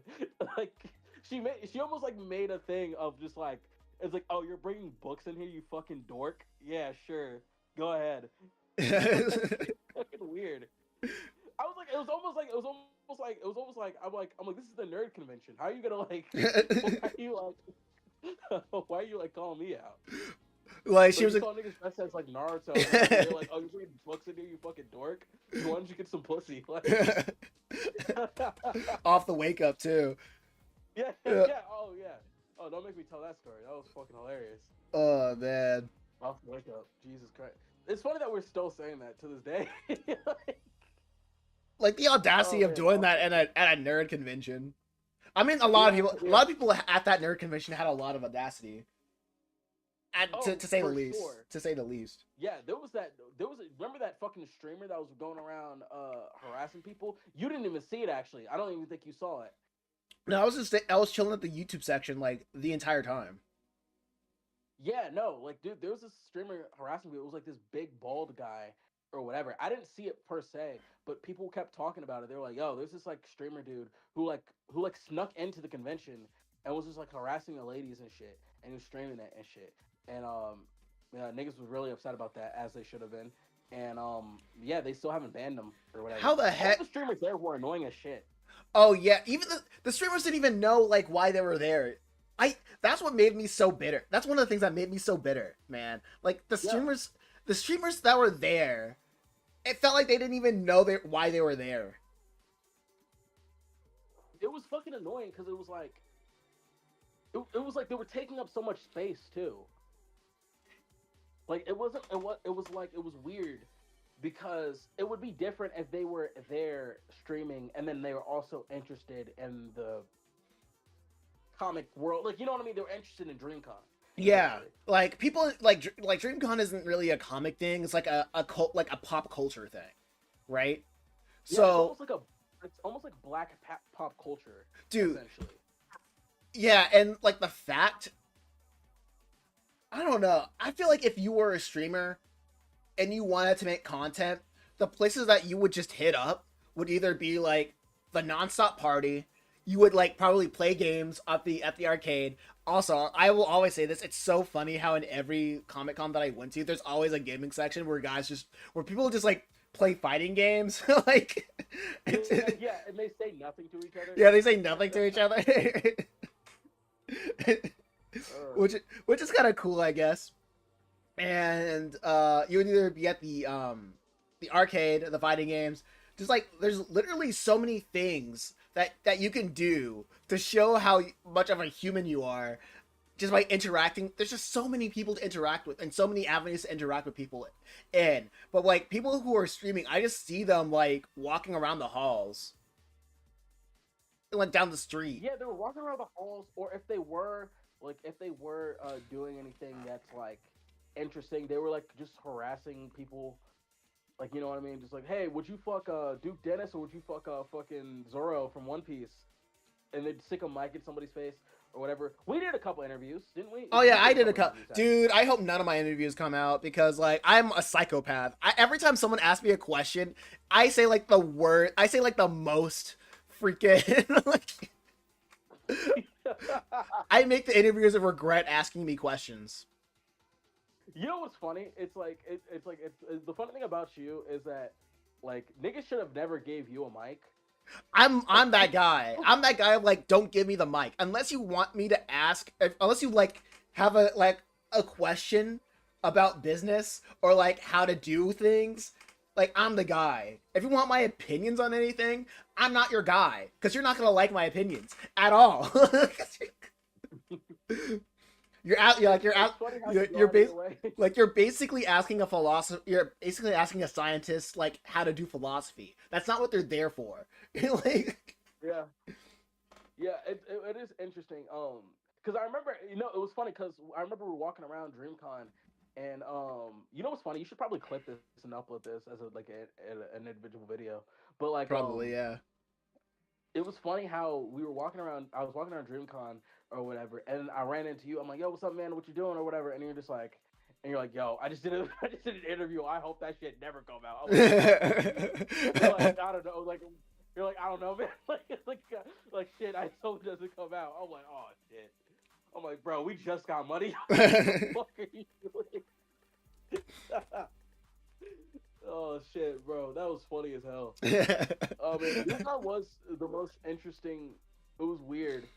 It was weird. I remember, what is it? There was like a rapper, running around the top floor of DreamCon with a crowd of people, and I started following them, and they were like filming a music video. I think. I wonder if I'm in that video. Maybe I can find it one day. But like, I'm in there and I'm running, and I'm like throwing up the book and shit. I'm like doing stupid shit. Or whatever. And I remember I ran past a security guard or whatever, and I stopped or whatever because I was just tired of running, and I was about to catch up with them, and I heard the security guard say like, "I hope they stop doing that or whatever because we might have to call the cops." And I'm like, "I'm straight. I'm gonna get the fuck out of here." Immediately, like, I'm good. Like, them niggas can get arrested, not me. I'm good. Like, I don't know what the police do to niggas in Texas. I don't want to find out. I'm just gonna go to the arcade or the manga room or whatever and read Invincible. Dude, just leave it like that. Like, I'm telling you, like, it's like DreamCon was like your very first convention too, and like I've been to a couple conventions. Like, DreamCon is just a block party. That's literally what it is. It literally is. Like, no cap. I've been to some parties, and it just reminded me of parties essentially. Yeah, it's like, not. Except that niggas were like a little bit softer. But no. You know what's crazy though? Mm-hmm. There was like real live niggas in there, and I'm like, what are you niggas doing here, bro? Dude, niggas in that motherfucker. I'm like, what do you? I feel like those niggas were just there because their girl wanted to be there, and they're just protecting their girl. That's my headcanon. I think that's what it was, but it was like there was just like niggas in there, and I'm like, nigga, what are you doing? I'm like, bro, this is not the place for you. Like, you don't have to be here, my nigga. Like, you would see them like be in like stand in line or some shit, and a nigga would get too close and be like, yo, man, what the fuck? I'm like, oh fuck. I'm like, bro, like, you don't gotta keep that energy here. That nigga's dressed as Pikachu. It's like this nigga's dressed as Princess Peach. I don't think you want I don't think like it's worth it. You don't want beef with a nerd, like with a dude nerd who's dressed as Princess Peach. Like, that's not the vibe that you need to bring. Like, what are you doing? No, it was just straight up niggas in that motherfucker. I was confused because I'm like, do you guys even like? Because they weren't dressed up for real.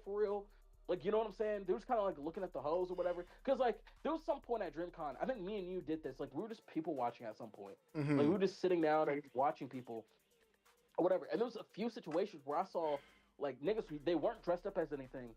They were just like chilling, and just looking at the bitches like, oh man, she kind of fire, da da da da da, or whatever. And I'm like, what are y'all niggas doing here?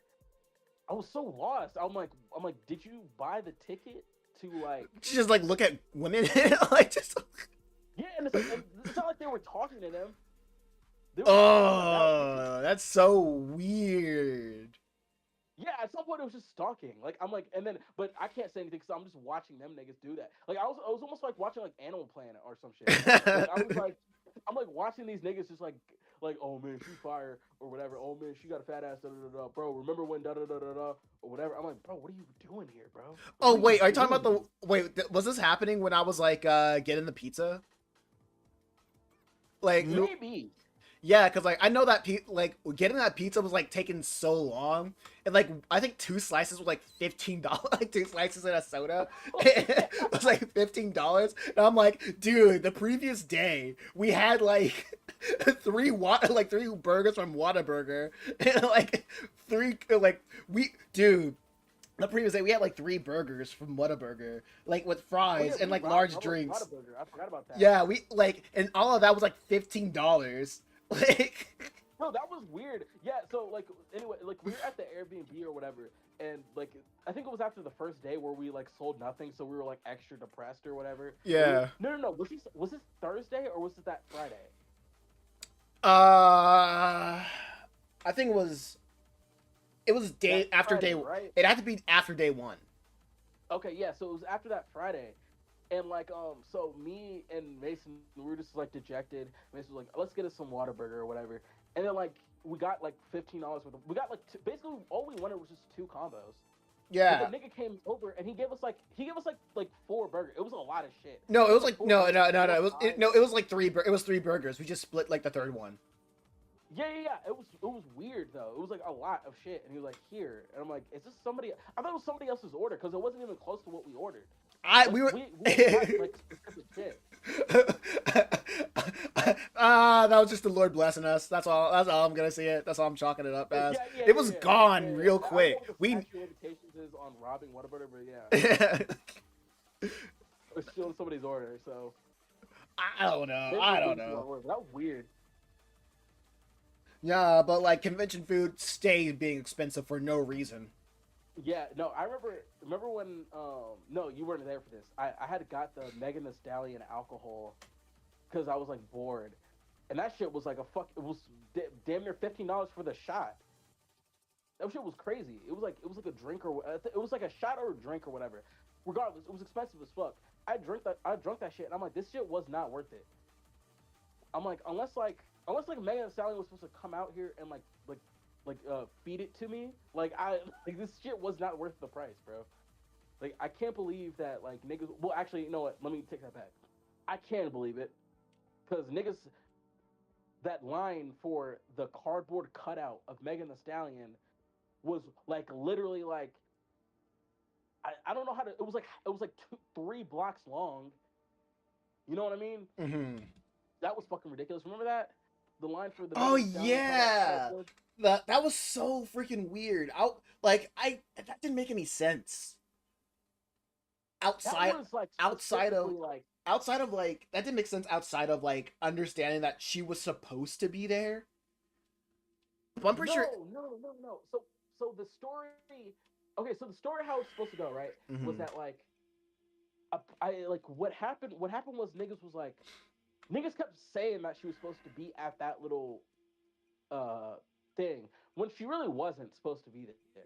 She was supposed to do something else, but like people kept harassing her on the DreamCon Instagram or whatever, like Free Tory Lanez or some shit. And so like I guess people got confused with some other thing she was supposed to do, but she ended up doing like a podcast panel or whatever where she was talking about like making an anime with Carl Jones. Which, yeah, that was whatever, I guess. But yeah, no, yeah, there was like a line wrapped around the block for this fucking like alcohol thing where you could take a picture with a cardboard cutout of Megan Thee Stallion or whatever, and they wouldn't give you the alcohol for free. By the way, if you walked in there, you had to pay for it. Yeah, like, even if you had the VIP. That's stupid. That is, well, yeah, whatever. Yeah, I don't know. I don't know, man. Oh yeah, F in the chat says that reminded me of when I met Jellybeard on a Comic Con. Jellybeard, a Ladybeard. Who's Ladybeard? Who's that? I'm pulling out the. Pull up the Wait. Oh, Ladybeard, an Australian stunt actor, professional wrestler. Oh wow.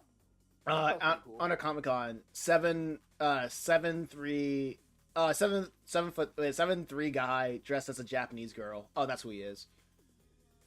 Oh. Wow. Oh yeah, I guess that's his mo. He's like just a huge guy, and his shtick is like dressing up as a Japanese, like white guy, dressing up as a Japanese girl and wrestling people. Good for him. That is. There's not a lot of gigs for 7'3" guys. You know what? Yeah, either have women swoon over you for being 7'3", or dress as a woman and fight guys. There's no in between. Yeah, you either dress as a woman or you fucking wrestle people, or he could have joined the NBA. I'm sure that there would have been one team that would have took him. You know? Yeah, just one, because it's not about skill anymore. It's about being like a tall freak. That's not mean. That's not nice. I take that back. That's all freaking nature. It's all freaking nature. Get out of your tallies. That's what you say every time you see a tall person. Yeah, discriminate against tallies. Get tall. Oh man, Mason, you're a bigot, bro. I always said that about you. You have a lot of bigoted ideas. No, but back to DreamCon. Yeah, no, the Megan Thee Stallion thing was weird. I saw some guy get his badge ripped off of him. Like, I snuck into the I'm Dante panel, which I don't know if you guys know who that is. He's like a streamer or whatever. And there's like a panel for all of his friends. He brought his wife there too. It was actually interesting.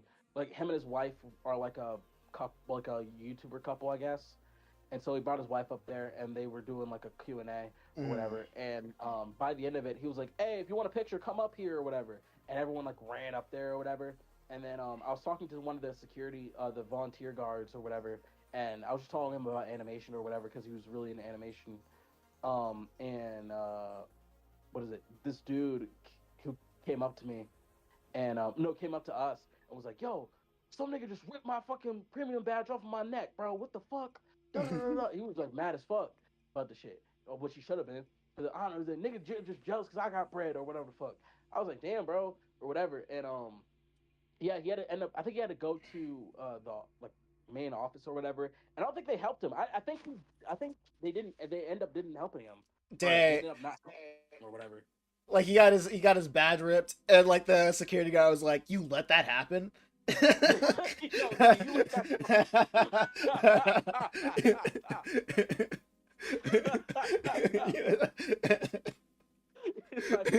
"Yo, don't let that shit happen to me though."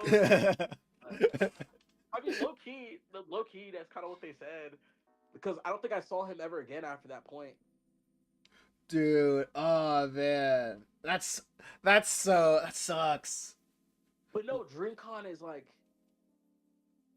DreamCon is like the worst managed con according to the folks, according to the people who've been there, I guess.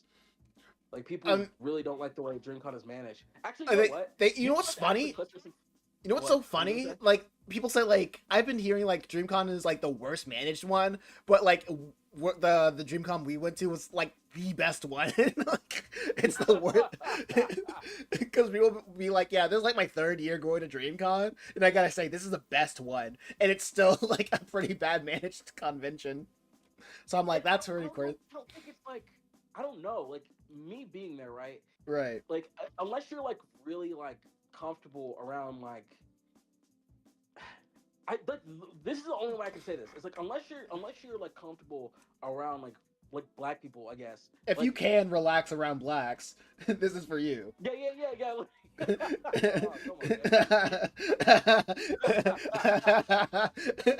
If you're like a white supremacist, I guess, like you're not gonna like DreamCon. No, but like it is literally one of those things where it's like if you literally are not comfortable around like black people, I could see how maybe like it's uncomfortable. I guess like you know what I'm saying. Like I could kind of see where people are like, all right, this is like ugh, like this is a lot or whatever. But it's like if you've been around enough, like you just know this is how certain shit goes. Like you know what I'm saying? Hmm. It's like so. It's like it's almost like I don't even know. I don't know how necessarily I can blame the management per se. Like you know what I'm saying? Because at some point it is just like it's like well, like if you're trying to make a space for black people, this is the space for black people. Like you see what I'm saying? Yeah. Not to say that black people act like are fucking wild, but it's like yeah. Sometimes niggas want to like dance and have fun and shit like that. And like yeah, and sometimes niggas aren't gonna get along and shit. It's like I didn't see too many fights. I mean, I heard there was a lot of fights, but I didn't see too many fights. I'm like, I Um, remember before we went to DreamCon, you were like, "Oh man, Mason, you ready to get ready to throw down?" I want to see. oh yeah, I did say that. I did Yeah, say you were that. like, Well, I wonder what their policy is on like having knives around. Like, yeah, okay. Well, I said that because we are gonna be carrying the money, and I was okay, like, yeah, yeah, and it's like we're both pussy, so it's not like like I'm like we both look pussy. So I was like, yeah, maybe we should have some type of weapon on us because there are gonna be niggas who want to rob us. Which like we ended up getting scammed. That's a whole nother story that I won't even tell on this motherfucker. But yeah, like okay, yeah, yeah, well, that one's going to the grave or yeah. until I To the feel like telling grave, that one. yeah.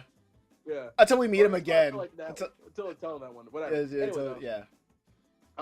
No, Yeah, like give us, yeah, I was don't, like, yeah. My power chat is in the YouTube description. Donate $100 so we can tell that story. yeah, yeah. No, wait, don't have $200. That's how much I got robbed. Yeah, 200. Yeah, Um, donate $200. yep. If you want to hear the story of us getting scammed, which by the way, it's not that interesting of a story, not to undersell, but it's one of those stories where like if you listen to it, you're like, you're a fucking idiot, man. Like you're really dumb. We But were, at the same time, it's dude. almost like We were tired and dejected. So like, okay, it was literally the yeah, perfect okay, I'll storm. say this much. Like that story is like the peak of us being like depressed. Because by that point, like me and Mason had like I had me and Mason had spent like a collective like $2,000 to get down to Texas, and we sold nothing. Like we got no money. I So, feel like it was one of those things where like I will say yeah. that like I will always say this when like every time I said people say like how's DreamCon, I felt like we made more money giving the books we made more money giving the books away than actually trying to sell them.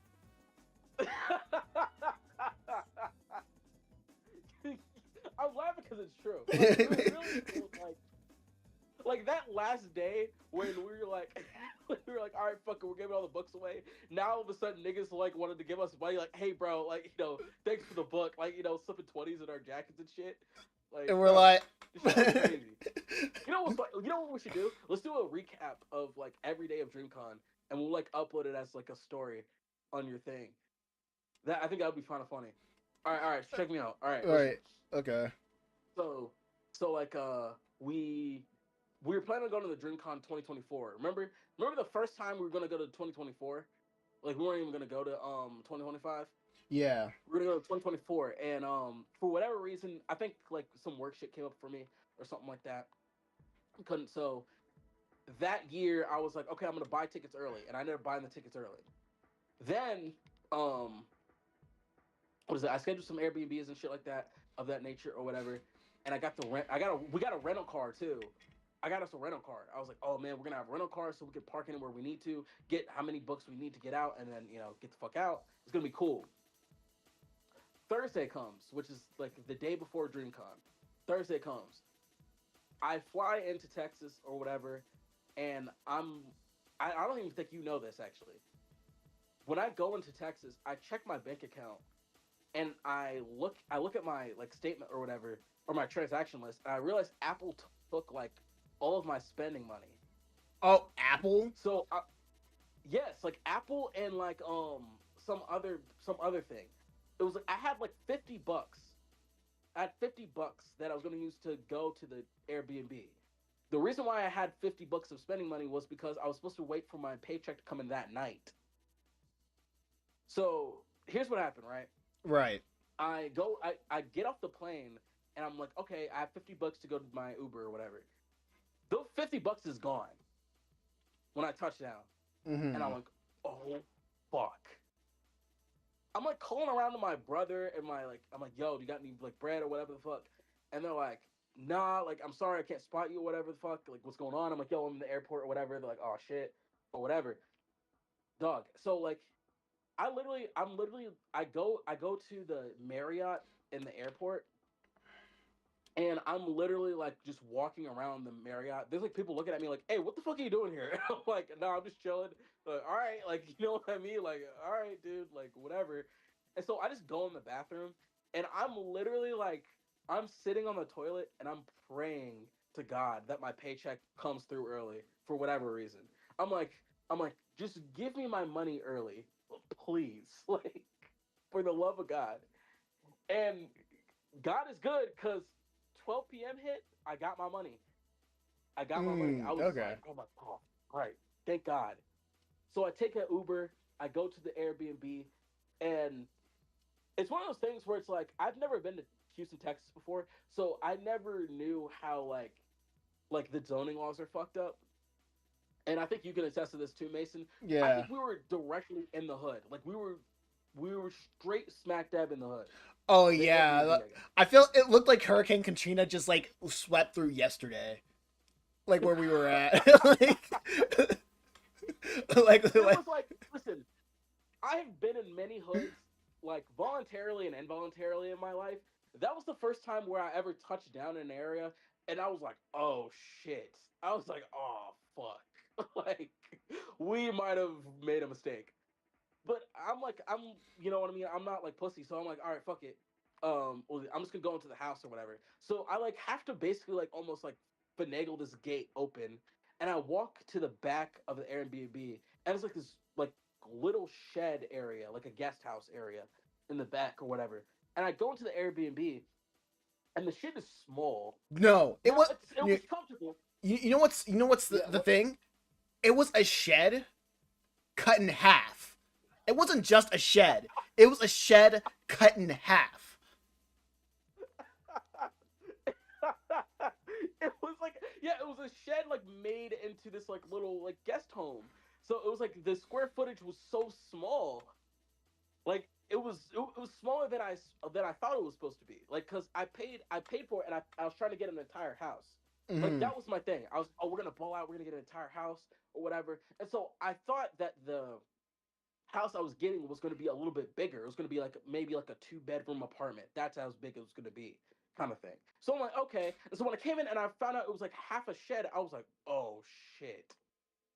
And then as I walk in, the fucking like shower head is like off of the wall, and I'm asking the Airbnb guy. I'm like, hey, like, yo, like, I'm gonna fix this. It's like, but I'm letting you know, like, your shit is falling off the wall. And he was like, oh shit, just let me know if something else happens, man. I'm like, all right, I guess. And so I'm basically waiting for Mason to come to. He was coming from Raleigh. I was coming from Charlotte, North Carolina. So I was just waiting for Mason to come in. So I'm like, you know, let me go pick up our badges while I'm waiting. And so I go into the city. I take an Uber to the city or whatever. And I think that's when you land, right? Yeah, yeah. That's when I was landing. I was in the airport. I was making my way to the whatchamacallit, the pickup, picking up the rental cars. Rental car. Yeah, I was picking up the rental cars, and the one thing when I made my way to the rental cars, I was like, "Hey, I'm here to like pick up a car. We made an appointment." And they're like, "All right, cool. Here's a we need you to make like a payment in advance." And I was like, "A payment in advance?" Like cuz I was using like a debit card. And I was Yeah, and like side note, hold on, side note, by the way, I had already paid for the rental car in full yeah. online in front of Mason. Right. So like we already knew it was done. Like, you know what I mean? Yeah, I thought was yeah, since we made that payment up front, I thought like, "Hey, I'm just going to pick it up." and be on my way.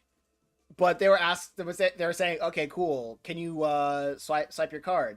And then they had like a $200, like around like $200 like insurance thing, like off the jump, just like if you're trying to pay with a credit, like with a debit card. And I didn't have $200 on my card at all. Like I was like really broke, like very. I'm still kind of broke. I was like very broke.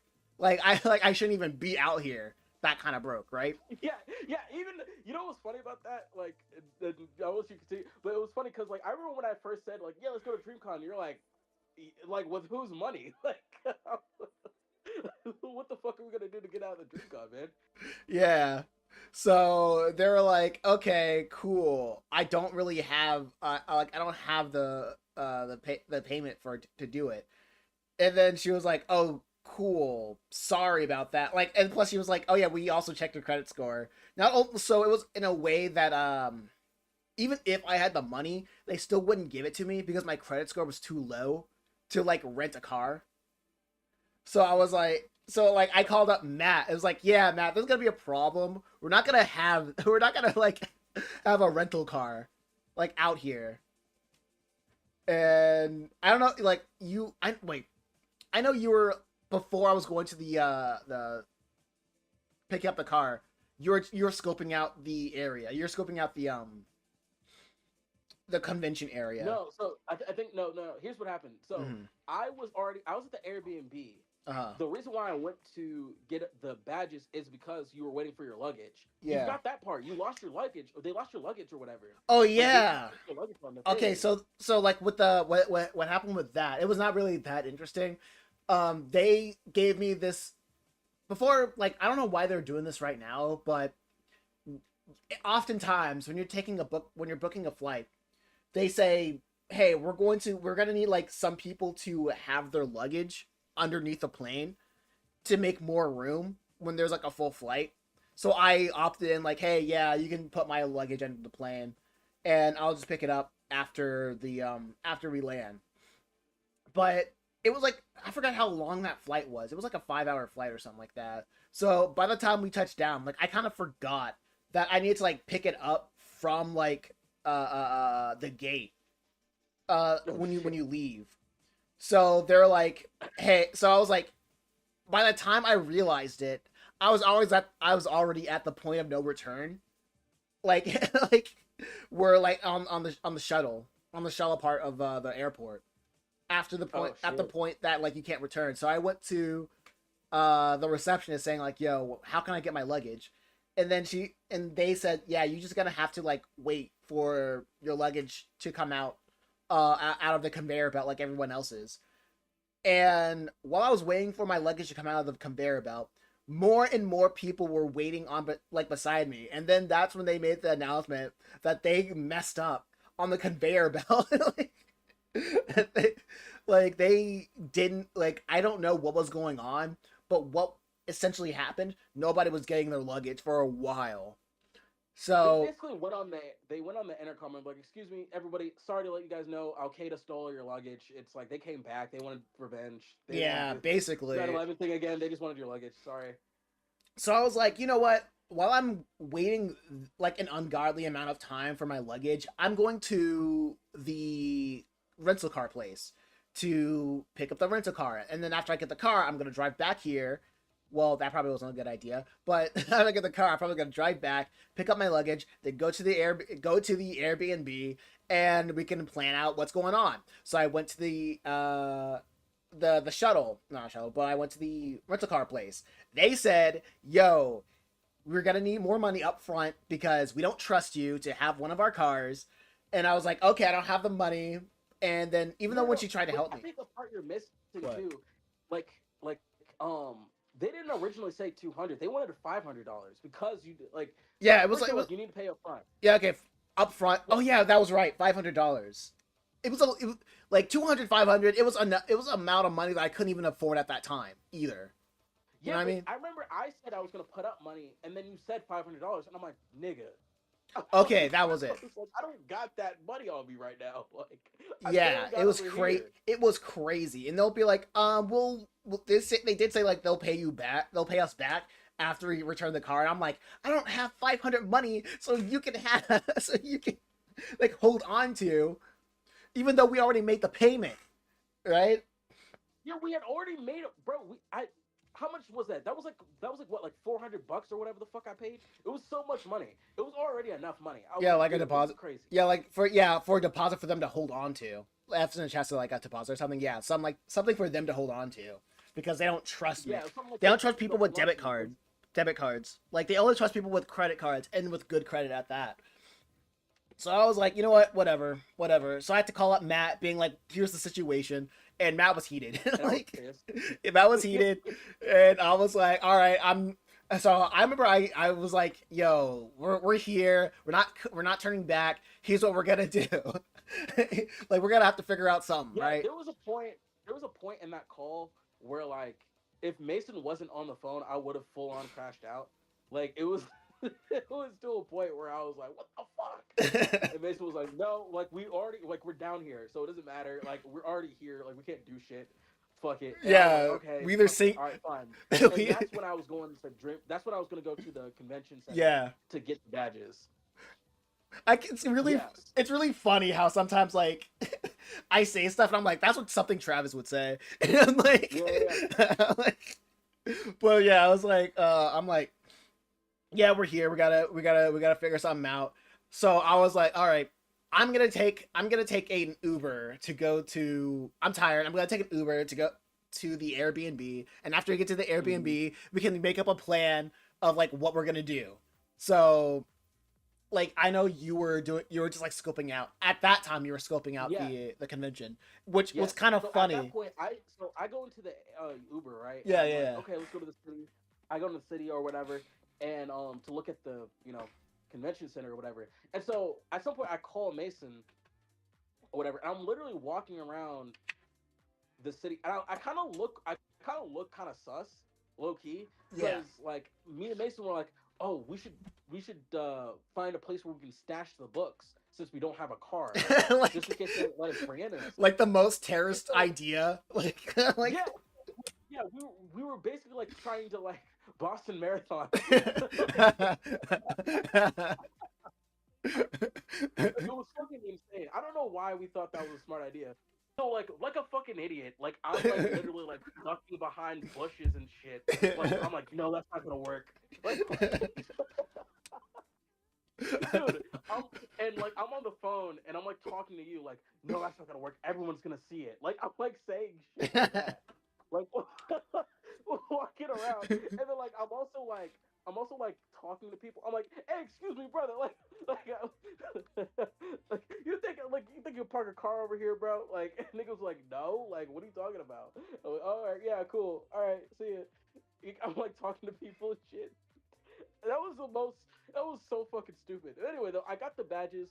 I stopped like walking around like Liam Neeson and taking with the fucking phone, and I drive back to the Airbnb, and me and you meet up, and we're Mhm. like, oh man, this is gonna be great. We have all the books. You know what I'm saying? We're just gonna put them in the bags or whatever. Hopefully they won't take us out. This is gonna be a great day. You know what I mean? We Yeah. get we go to sleep or whatever. I'm like, all right, Mason, you ready?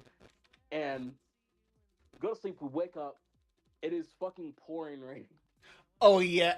No wait, it was an over. No, okay. So we go to sleep. We wake up. We had a forecast saying it was gonna rain. Day one, official day one of the convention. Yep. And I was looking at the phone and saying like it was gonna be storming and downpouring. I was like, it was a time that was cutting it close to the opening of the convention center. So I was like, cool. We'll make our commute to the convention center, and when we get in, then it's gonna rain. That's what I was expecting, right? Because that's what the forecast said. And so I was like, all right, Matt, let's I was like, all right, Matt, we got our bags. Oh yeah, and also that night I was counting up all the inventory that we had. And I was like, okay, we're gonna be here for 3 days. We're gonna carry like everything that we need to sell on our back for that day. Oh yeah, because like we kind of oh yeah, we also I bought like see-through backpacks and for us to carry around.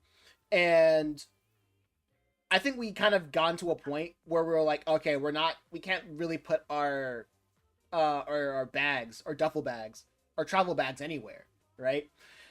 Yeah, you have to So leave them at the Airbnb, and yeah, you have to use the bag. yeah, we will just have to use a bag. So I at that night I was like counting up the inventory, and I was like dividing it into three. And when I divided everything into three, it was enough to carry everything on our backs, right, for that day. So I was Mm-hmm. like, here we go. Like, so here's what we're gonna do, Matt. We're gonna carry everything on our backs, and we're just gonna like we're gonna take a train there because we noticed that we're walking distance from a train too, right? Oh yeah.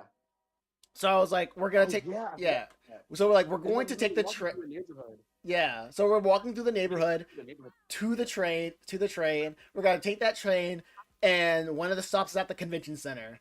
So and it would be like a little bit of a walk over there to there. So it was we got the whole commute route all settled, right? So we were like, all right, we're ready for day one. We hit a prayer, and then we make our way out the Oh door. yeah, yeah, yeah. I forgot. We did the prayer. We were like a football game. We were going to the Super Bowl. We're like, all right, I'll go. Mason hits with a prayer. Hit a prayer. Walk out the door. It starts fucking raining. Yeah, we were like, it was a heavy overcast, and I was like, all right, this is looking ominous, but I was expecting this. I was expecting this, and then it just What was starts. funny about The I'll say though, what was funny about it is that how quick it happened. Like yeah, it was like, all right, we hit the prayer and we step out the door and it's pouring and we're like, oh fuck. yeah, And we had to walk, and mind you, we had to walk through this fucking like wasteland of a neighborhood. Like no offense to Houston, dude, it's just a wasteland in the neighborhood, bro. Like it was just like dogs everywhere and shit. It was fucking ridiculous. And so we were just stomping through there, like just like whoa, it's raining or whatever. And like we kept switching between like who got the umbrella and who got the like jacket or whatever to cover the books and shit. dude, no, We're like, like okay, well the you're cool carrying thing the books, so I guess you have to the umbrella. the cool thing about that is that we didn't need to have like to cover the books because like the backpacks that I got was plastic, right? Oh yeah, And that that's was true. and that was essentially waterproof in of itself. The books were just fine, which is really cool. Like I'm so Yeah, glad yeah. It for ended up that. being that way, but yeah, getting like drenched Yeah, we were just was not drenched. safe. Oh yeah. Yeah. So like when we went to the convention area, it was like it was really funny because they it was a line. It was like covering a couple blocks, and they had everyone out in the rain. Everybody, yeah, nobody, Every nobody had any like, everybody was waiting to go inside. yeah, and the volunteer guards, the security guards didn't even give a fuck either. They weren't even trying to like, they were not trying to get us in at all. Like niggas was like, bro, like get us in, like let us come in, and they're like, nah. It's like, no, you gotta wait.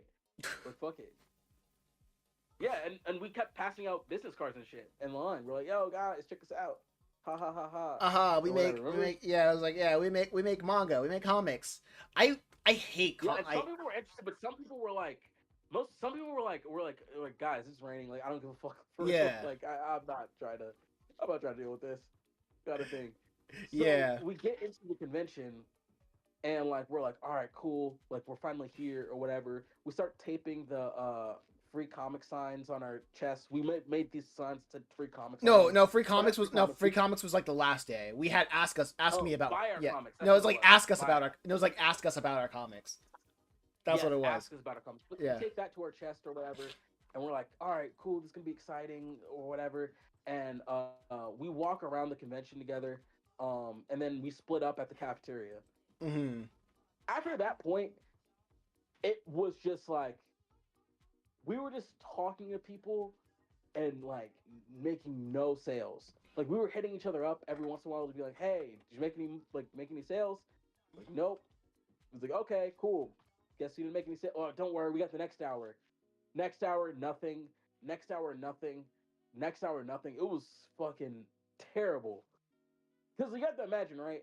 Like we're walking around with all these fucking. It wasn't heavy, but it was kind of heavy. Those books, like you know what I'm saying? It was Yeah. extra weight.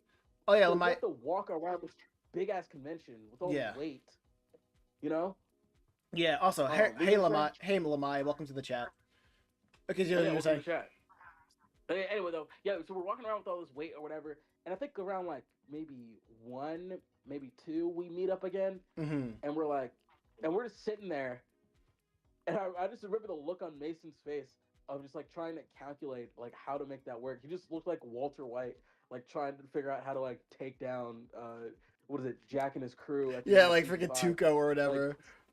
yeah. Think about it, and you're just like, okay, like maybe we should just like go into panels. Like, is there anything we can do or whatever? And then that's when I was like, oh, okay. What is it? I'll just go to the meet and greet booths or whatever. And you're like, okay. Like I tried like in looking around there, but I didn't see anybody, so I just didn't go or whatever. So why don't you go over there? And that's when I met Carl Jones, right? Wasn't that when I met Carl Jones, right? You met him by yourself. Well, did it, like if you met him by Yeah, yourself? no, I Yeah. did. Okay, Okay, so yeah, yeah, yeah. Okay, so that was you. yeah. So I went over to what is it, the meet and greet panel, like meet and greet booths or whatever, and it was a bunch of the Boondocks guys. So the producer Carl Jones, it was Rodney Barnes or whatever, the writer, and it was like Gary Anthony Williams, the voice of Uncle Ruckus, and Cedric something, not Cedric Entertainer, but Cedric something, who voiced like Tom and shit or whatever. So I go up to Rodney Barnes's booth. I'm like, "Yo, dog, like you're a great writer or whatever." And he's like, "This is not nice talking shit about people," but like he was like sitting there, like laying there, like old head style, just like he's on a lazy boy, just like, "Yeah, like what?" And I'm like, "Yeah, like you do great stuff, man." And he's like, "Thanks, man." I'm like, "How do you enjoy DreamCon?" He was like, it's whatever." And then I'm just trying to make conversation with him at this point. So I saw that he had a bunch of books on there. I'm like, oh, these books are kind of cool. Like, did you write them or whatever? He's like, yeah, yeah. And he calls out his boy. He's like, hey, Tommy, come bring up the rest of the books. I'm like, what the fuck is he doing? Like, whoa, I'm like, whoa, like, what other books? Like, you only got books on here, or whatever. And his like buddy, he's like this like intern or whatever, comes out like, yo man, like we got all these books, like, you know what I'm saying, like, this one's about a detective or whatever, this like black detective from the future or whatever the fuck. I'm like, okay, like I'm like, and like I'm like, yo, I'm not trying to buy any books. And he's like, all right or whatever. And like at that point it was like I just had nothing else to say to him. So Carl Jones's book booth was right next to the book, like right next to his. So I walk over there, and I meet him, like, hey, nice to meet you, man, or whatever. No. I meet some people in line, and I sell a book to a journalist who works for like Time Out in New York or whatever. And then I get up to Carl or whatever, and he's like, "Hey man, how you doing?" or whatever. And he's like, "Yo, I'm about to go to a panel. Like I can't talk or whatever." It's like, "Come to the panel." And his wife was like, "What's her name?" I forget his Love. I wife's think. name. Yeah, I think her name's like Yeah, Love. they're both nice. Yeah, but like she was like, "Yo, come to the panel. Like, we can't stay here or whatever." I'm like, "Okay, sure, cool." And so I hit up Mason. I'm like, "Yo, Mason, come to the panel." So we came to the panel, or we went to the panel or whatever. It was real cool. They had like they were showing kind of like the stuff that they No. did Okay, or so whatever. it took me a while to get to that panel because Oh yeah, I my fucked you phone, over. yeah, my phone was like the DreamCon app was too advanced for my old phone, my old LG phone from 2019 that didn't have the latest like software to run Mason the had app. like an Android trap phone. Yeah, I had an Android trap phone. Literally because it didn't, like, I had that phone since 2019 and it didn't break, so I didn't feel like I needed to replace it ever. So Yeah, fair. when I got to DreamCon, well, before we got to DreamCon, I tried to download the app, but the app, every time I tried to download the app, it wouldn't open. So I was at DreamCon looking around, and I had no idea what the itinerary was, and like until I had to like ask Matt for his phone to open up the DreamCon app and snapshot everything that was happening.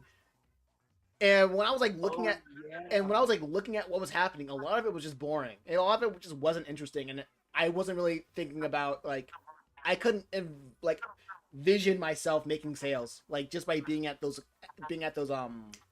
It was even worse what though. am I call it? What was worse about that though was the fact that like there was no pamphlets or maps or anything either. Yeah, that was the craziest thing. Like, oh yeah, F's in the chat said Carl Jung the philosopher. No, Carl Jones, the was it the producer of the Boondocks? Yeah, the producer of the Boondocks. He's like an animator. Yeah. He's like a top tier guy. Top tier. Literally the most influential guy in that whole convention. Oddly enough, like in my opinion. Yeah, yeah, to continue the story or whatever, like fast forward, we end up meeting him together, and we pitch him the book or whatever, give him the book, or whatever. He was really receptive, and he was really nice. Him and his wife are really nice people. I will say that. Like, Yeah. that's the one thing I can say from my experiences with meeting people at DreamCon or whatever. Because I met a couple people, and so did you or whatever. They were the nicest ones. Because it's like they didn't immediately like what do they call that, like what is it, tell us to go away or whatever. They kind of listened to what we had to say. We appreciated that. So like shout out to those guys. But no, yeah, like it was kind of crazy because it was like a lot of the people there were like basically doing Boondocks quotes or whatever the shit or whatever the fuck. Ugh. Like niggas were doing Boondocks quotes and shit like that, or dressing up as Boondocks characters or whatever. And it was like Carl Jones's booth was like so small compared to like all the other streamers and shit. It was actually kind of weird, actually. Dude, the way like Berlizzi was there and the way that like Berlizzi turned up, you would have thought he was a civil rights leader. Like he was like like yo, the amount of people that was in line to see Berlizzi, I thought it was the second coming of the Million Man March. Oh my god, not about that. Yeah, the Berlizzi meet and greet panel or meet and greet booth was literally like it almost filled up the room. Like that's how deep it was. It was so crazy. You would have literally thought Malcolm X was there. Like, it was insane. Because like niggas was walking up to the booth like, we're lazy, like, oh my god, like you're such my favorite guy or whatever, and he's like, yeah man, whatever, haha, or whatever. And like that's no diss Berlizzi. Berlizzi is like Berlizzi's a dog. Like he's like one of those creators or whatever. Yeah. It was so weird seeing like all these people like cause like almost like a fire hazard to meet this nigga. Like it was ridiculous. It was almost like the Megan Stallion booth we were talking about earlier. Yeah. How that shit was so deep. And that was just for a cardboard. At least Berlizzi was fucking there. Like, you know what I mean? Yeah. But yeah, it was. We were talking about that. How weird it was, like that somebody like Carl Jones, who literally like created the thing that people were quoting at the convention. Essentially, his booth was so like so small in comparison to like Berlizzi and like all the other creators. Man, it was weird. It was kind of like it kind of just like to us, I guess, like the way we described it, it was kind of like just like a representation of culture at the time. Whereas like the nigga who influences the niggas are the ones, like, you know what I mean? The niggas who influences the niggas are Like, the ones that don't. everybody, I can tell you, everybody in that building knew what the Boondocks was. And I'm pretty sure everybody in that building probably quoted the Boondocks like once every month. But when it came to like lines with people, niggas was hitting those Boondocks quotes or whatever. Niggas were looking at the book and saying, "This is the Boondocks." Like everybody was like, you could safely say everybody knew what the Boondocks was in the fucking convention. Yeah, you knew, you knew everybody knew the Boondocks. Yeah, you're right, because everybody looked at the book and they thought it was Boondocks. It reminded them of the Boondocks. Literally. Like, it's so freaking funny. One thing we got most times, like it was like, hey, it's like, oh, you guys are making the Boondocks or whatever, and I'm like, yeah, and you know what's funny is I was telling people the guy was here. I'm like, yo, you know his booth is right over there. They're like, oh fuck, really? I'm like, man, I gotta hit that up. I'm like, that's crazy. I'm like, dude, like what is going on? Crazy.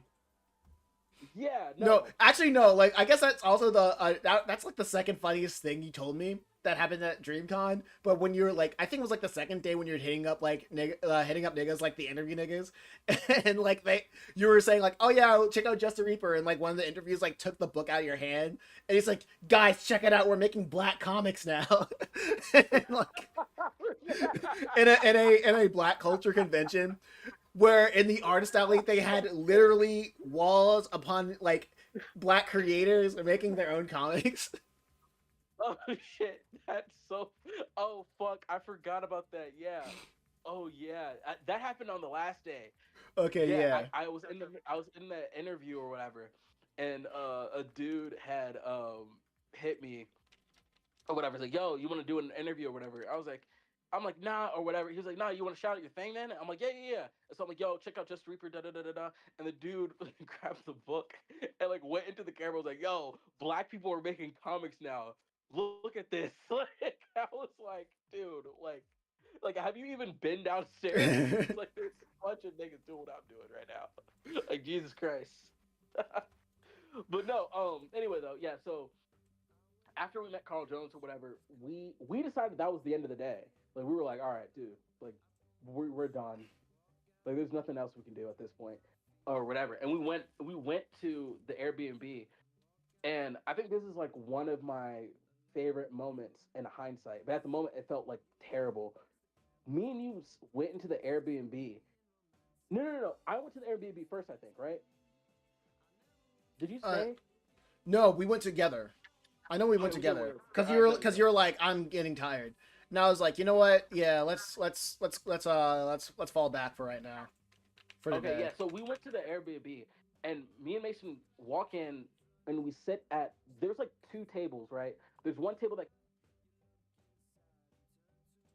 one like small ass table. What is it? For like just for like little shit or whatever. I sit at the smallest table. Mason sits at the TV stand, and we're like dead silent for like a cool like 5-10 minutes, just staring at the ground, like and just like complete like defeat. And then Mason perks up and he's like, "Yo, it was cool we met Carl Jones, though, right?" And I was like, "I guess that was kind of cool. I guess, I guess that was the positive of that of the Oh day. I guess." yeah, that was like I think Cool. literally that entire day I wasn't like I think I told you I was like, you know what? I'm not mad. We met Carl Jones. He likes us. He likes the thing. I call that a good day. We didn't make any books, but we did make that connection. No, yeah, no, because like after a certain hour, me and you were just like done. Like if we had the money to fly back home to Charlotte, we probably would have did that because it was that fucked up. Like it was like the amount of money we were expecting to make was we made not even like a percentage of that, like not even like 1% of that. So like we were at that some point just like what the fuck. And so like we were like, all right, we're gonna go to bed. We're gonna have a fresh day tomorrow. We wake up the next day. We walk in. We take an Uber this time. We're like fuck it. We're gonna take an Uber. Like, we're not Mhm. about to fucking do this or whatever. And we take an Uber to the convention center. And I feel like day two was the worst day. How do you feel about that? Is that safe to say that was the worst day? Um, day two, I made that like the first day you made like two sales. I remember you making like a sale or two sales, right? And you did Yeah. that. Like if I was like a jealous person, I would have been jealous of you because you were the one that actually like you're the one I was like talking to like a lot of people. Well, not really what I wasn't I was trying to break out of my shell or trying to find like ways to like have conversations with people. You were just hitting up like, yo, just Mhm. made a sale, just made another sale. And when it came to like the Carl Jones things, you literally just took over that conversation. That's what you're underselling. Like I was just there, like with the I looked like a Oh yeah. doofus with an ask me about my comic shirt. You were like, no, Carl Jones's wife, she likes you. You gotta talk to her. And I was like, Oh yeah, that was funny. That was kind of funny because like I remember yeah. I walked up to her and she was like, "Hey, how you doing?" I was like, "Hey, how you doing?" or whatever. I said, "This is my friend Mason," and she's like, "Hey, Mason." It was kind of funny. Like I was like, "No, you need to talk to me." Like you know what I mean? Like yeah. She's like, oh, what is it? Like why don't you talk to her while I talk to him? Like you know what I mean? Why don't we talk to them? Kind of thing. And Mhm. because I remember at the moment you were like, no, let's not even say nothing to them. I'm like, no, talk to them. They're right there. Like talk to them. Yeah, and we met Yeah. them and we talked to them or whatever, and they were nice. Like they genuinely were cool people. Like I have nothing bad to say about them actually, or whatever. Yeah. Um, but like no, yeah, like I never realized I did that until you had told me afterwards, because I was just kind of like in the zone, I guess. Because I was just talking, I'm like, hey, here's the book, da da da da da, or whatever. I remember afterwards you were like, dude, like if you had never did, like we've never like had that conversation if you didn't do that. Yeah. And I was like, hey, you know what I mean? It is what it is, you know what I mean? I was like, yeah, Yeah, I didn't. yeah, I I do literally that too. didn't say. I didn't say anything that entire interaction. I was just like letting you spit. Oh, really? That's Yeah, funny. I was. I was like, I know what's Oh, going. I was like, I know who's taking this, who's taking this spot. But that was like the first day, and that after that, I was like, all right, I'm not mad. I ain't mad. How can I be mad? yeah, But the fair enough. second day, Second day. I was like, I was staying at the YouTube lounge.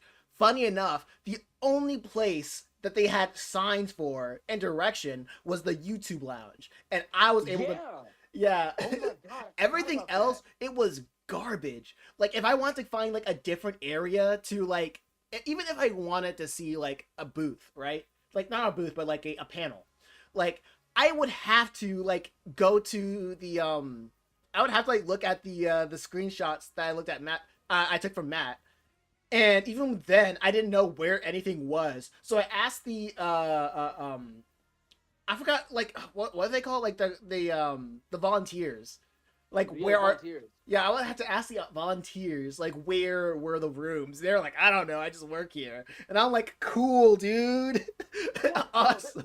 This thing gonna tell me once I walk into this nigga, I'm like, yo, where's like this panel or whatever? I was trying to sneak in a different panel. So yo, where's this panel? They're like, man, I don't even know that shit. I'm like, nigga, you're the guy who's supposed to know this shit. What the fuck you mean? You don't know this shit? They're like, man, I don't even know that shit. I'm like, what the fuck are you talking about, bro? Like, anyway, go on. Anyway. Yeah, So so too, yeah, you stay at the YouTube lounge because remember I had signed you up for that. yeah. Because you're the one with the most views. So I was like, all right, so Mason, I'll sign you up for the YouTube lounge, and they gave you like a little badge and things of that nature. And yeah, you went in there and you just stayed there the whole time. I was just walking around at that point because I Yeah. couldn't make any sales. Really. Honestly, it probably was a good idea for me to like just to make that my home, literally, Yeah. because I didn't know where anything else was. And if I want to get connected with other YouTubers, then I would be at the YouTube lounge. But the YouTube lounge there wasn't a lot of people that like knew what they were doing. I got at the most I got people that talked to me like people in like the chat that be like, what you need to do is go X, Y, and Z. You gotta maximize on YouTube Short. I'm like, nigga, dude, like, come on. Yeah, you were running we into all like David Goggins. yeah, I'm like, we all watch the same tutorial videos. You're not saying anything new. You're in the same exact place that I am. Like, come on. You're not. You think you're putting me on game, but like we read from the same. It's like if a nigga like read like the Macaw history books, and then they were like, all right, Matt. So here's what happened. Like, I'm like, it's like, dude, we just took a test on this like yesterday. Bro, Like, we were in the same special ed class. Like, stop, come like. on. but like I was out there, I was like talking to people, I was trying to like I was like, yo, what's this shirt? Why do you do that? What's this? What's that? Like the people that had like I noticed one thing, the people that had like like followers, like they really didn't want to put nobody on. Like they talk like they don't know why they're there to begin with. And they had Yeah, like no no. power. Like they were just not interested in like helping out like struggling creators. Can I just say one thing too? Yeah, Go ahead. a lot of them niggas with like those big followings and things, like they were like the most socially awkward people you could ever talk to. Yeah. Like, you know what I'm saying? But I understand why because it's overwhelming, overstimulating. But Mhm. it was like almost like if they never had conversations before.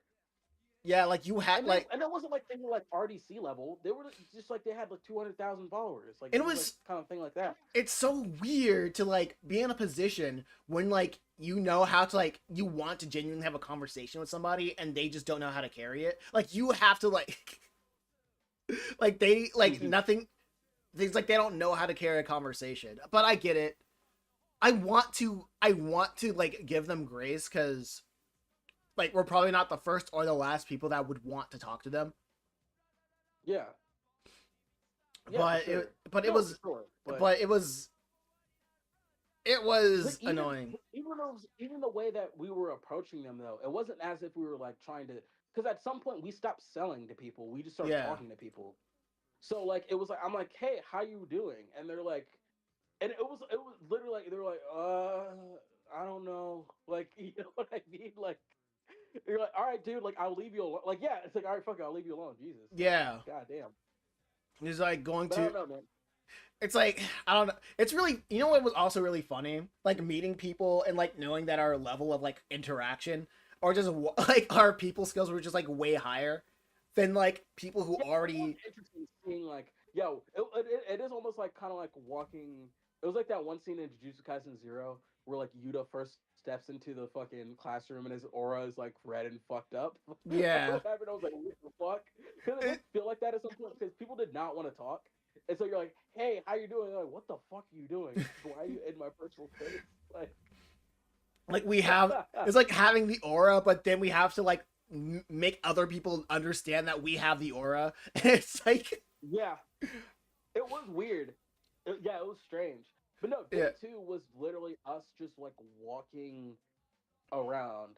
Like it was like you stayed in the YouTube lounge, and at some point you were like, so you were still there, but you were so sick of it because yeah, it was like I think a thing about you that like I'll mention is that you aren't like a party or lounge person.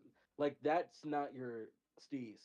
Like yeah, anytime I've tried to put you in like areas like that, like bar settings, things of that nature, like you just are just kind of like, like this is not your vibe. So like being in the YouTube lounge, I remember you were saying it was like a thing where it was like niggas were just kind of like partying and shit almost. no, like after the fact, right? Like it was like Oh, after before, the fact. yeah, Okay. after like they had their itinerary out the way, it just turned into a party. And like when it turned to a party setting, like people didn't really want to. Like it was people didn't really want to talk or whatever. They was Which is just like fair, I guess. Like like yeah, they were just like they were just vibing out and dancing. Like yeah. So I did you talk yeah. like I did talk to a couple people, but it really didn't like go anywhere because you don't like in that YouTube lounge you have people that are trying to be YouTubers and people who are already YouTubers and people who are like within the YouTube space who are in the YouTube space, but when they see me being like, "Hey, I'm trying to do something with your platform," they're like, "Well, I hope you do it. Like, I hope you get to where you need to Yeah, and then be." there was like CEOs and shit there too. Yeah, Who yeah, was that one white dude? I don't even I know, but forget I know his what you're name talking though. about. Like some middle Yeah, aged white dude. Like me like talking like with like YouTube like people that are involved in YouTube and that not and they see me and I'm not annoying and they see like I have a drive to do what the heck I have the audacity and the drive to do what the heck I'm doing and they're like, all right, I hope you get what you need to go. I just want to like grab their face and like plunge it into the wall. Like, like well, to them, but I guess to like not like to play devil's advocate, I guess yeah, it's like to them, it's like what does your success have to do with me? yeah, So then, so it's like, oh, you're succeeding. Good for you. I hope you succeed some more. And then after that point, it's just whatever. yeah, Like putting people on is like it's like a second thought to people, especially when they've already made their money or they're still in the middle of trying to make their money. You know what I'm yeah, saying? Like people who have their success still probably aren't where they want to be anyway. Like you know what I'm saying? yeah. They're not satisfied. So it's like to them, it's like why am I putting you on it when I'm not even satisfied? You know? Right. Um. Anyway, though, yeah. So second day, while Mason was in the YouTube lounge, I was just walking around, and I was trying to talk to people. People were not like fucking with me, and so I was just sitting places, just watching people, just like watch niggas try to get girls, watch girls reject dudes. You know what I mean? I joined into some people like they had those people would come in with like whiteboards or like poster boards and do Mm. like which anime character is like this or which anime character is like that or whatever. And I'd do some of those or whatever. I'd follow around crowds and shit. It was like shit like that. But I was just stuck in business mode at that point. Like it was like everything I did, I was just trying to make a sale for it. And like when I wasn't making a sale, I was just upset. And so me and Mason, we go to the hotel. We go to the Hilton Hotel across the street or whatever, and then we got fucking robbed. Which, again, if you want to hear that story, that's a $200. Yeah, It costs $200 story, $200. please. Yeah, thank you. Yep. Please and thank So you. we get robbed, and I'm literally I go we walk out of the hotel, and I'm literally sitting at the hotel. I'm sitting outside of the convention center because the hotel was right across the street from the convention center. So I'm sitting outside the convention center, and I'm just looking. I'm looking at the ground again. Mason's sitting there. I'm like Mason. I'm not gonna lie, bro. He's like, I'm going the fuck home. Like I don't know what you're about to do, but I'm going the fuck home. It's like like, I'm fucking mad. And Mason was like, all right, I'm gonna stick around a little bit. I'm gonna see what's cracking. Oh yeah, yeah. Oh yeah, and I had bought tickets to the party. Oh yeah, remember I bought tickets to the party. Yeah. Yeah, so I was like, Mason, just go to the party, and you were like, okay. And I go home, I'm like sleeping. Mason texts me, he's like, I'm not going to that fucking party. Like, no, I'm not doing that shit. Like, I'm going back to the Airbnb. I'm fucking tired. I'm like, all right, fair enough. And so what is it? Mason. Mason comes back to the Airbnb, and it's even worse than Friday. We're sitting there and we're like mad now. Like, you know what I mean? We made. I don't think you made one sale, maybe. Did I you? made like a couple sales, and like it was Made a couple sales. I made a couple sales, and they were all like, well, I wouldn't say they're all. I forgot how much. I made a couple sales. That was just it.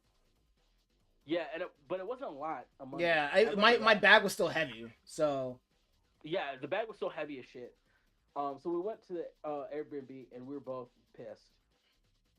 Um, I was pissed because I was the one who came up with the idea of going to DreamCon and it wasn't going the way I wanted it to. Mason was pissed because he wasn't making as much money as he thought he would. We just got scammed, dude. And then like yeah, it was a bunch of shit going on. mhm. You know, and so at some point Mason, I think I say I'm like, what if we just gave out the books for free? And Mason was like, yeah, nah. Like, and I remember you did this thing, almost like you were giving like a speech or whatever. You stood up, you're like, listen, he's like, we're not going back on that fucking plane unless all these books are gone. Period. Full stop. And I was like, oh yeah, yeah. And we just like screaming at the Airbnb. We turned on some music. We set we like It was a set it all the was books in our bag. if there was a Huh? montage, it was that montage. Like that would be the montage moment of us being like making a de Yeah, facto factory, like a factory line of just like putting the of putting books. like of Yeah. like having the books like taping our business cards in the well we should have taped it. We just like put it in the back. Like we should have taped it. But like putting the books and the putting the business cards in the books and at the end we changed the ask me about my comics. We flipped it over, had like a marker, and said like free comics. Free comics sincerely the homies. Yeah, Matt sincerely and the Mason. homies. Yeah. Yeah, I remember that. Yeah, no, and then yeah, day three comes, we hit another prayer, and we take an Uber, and this time we don't like. I think the thing that made day three so special is that we really didn't give a fuck at that point. Hmm. Like like there was no like we didn't want to sell anymore. Like we were just like, okay, everyone's getting the book, and so we had a different attitude about it. Yeah. And once that happened, niggas were literally like, niggas were literally like, hey, like I want to pay for this one, like cause they're giving us money, like straight up money. Remember, Yeah. we're in the Starbucks and shit. Niggas were like, oh, we'll pay for this. Fucking give us that. Yeah. I remember. I I was remember. fucking Like. I remember. I had a heavy like bag full of like book twos. Book twos is heavy. and it was It's like thick. heavy Yeah, it was as heavy. shit. Yeah. So like we were like in Starbucks at a the hotel across from the convention center, and then like somebody in the line was like, "Free comic books. What's this all about?" And I was like, "Yeah, you guys want some free comics?" They're like, "Sure." And I was like, "Here you go." And they're like, "What do I gotta do?" I was like, "It's yours now." I'm like, "Oh." And then more, and then another person from the line was like, "Oh, can I get one?" And then another person like, "Oh, can I get one?" You're like, "All right, sure, free candy. Go ahead, take it." Yeah. We were like, fuck it. And then we go into the convention finally. Mason splinters off to go to the YouTube lounge. I think he went back to the YouTube lounge, and then Yeah. I decide I'm like I was waiting for the exhibit hall to open up, and I go, yo, does anyone want free comics? And niggas were like, I want free comics. And I just started handing people comics and shit. And I just gave them every comic out of the bag. And some people were like, "Oh, can I pay for this?" I was like, "Yeah, sure." And like, pay for it or whatever. But then after that point, I sold all my books. I got rid of all my books in under 15 minutes. I told Mason, I'm like, "What do I do?" And he's like, "I don't know, hand out the business cards." And so by this point, I'm like, I just start getting mischievous. I just start like, I don't want to say maybe I shouldn't incriminate myself, but I was just going into places I probably shouldn't have been at DreamCon. I was like, oh, where does this door lead? And I was just going into these doors and shit.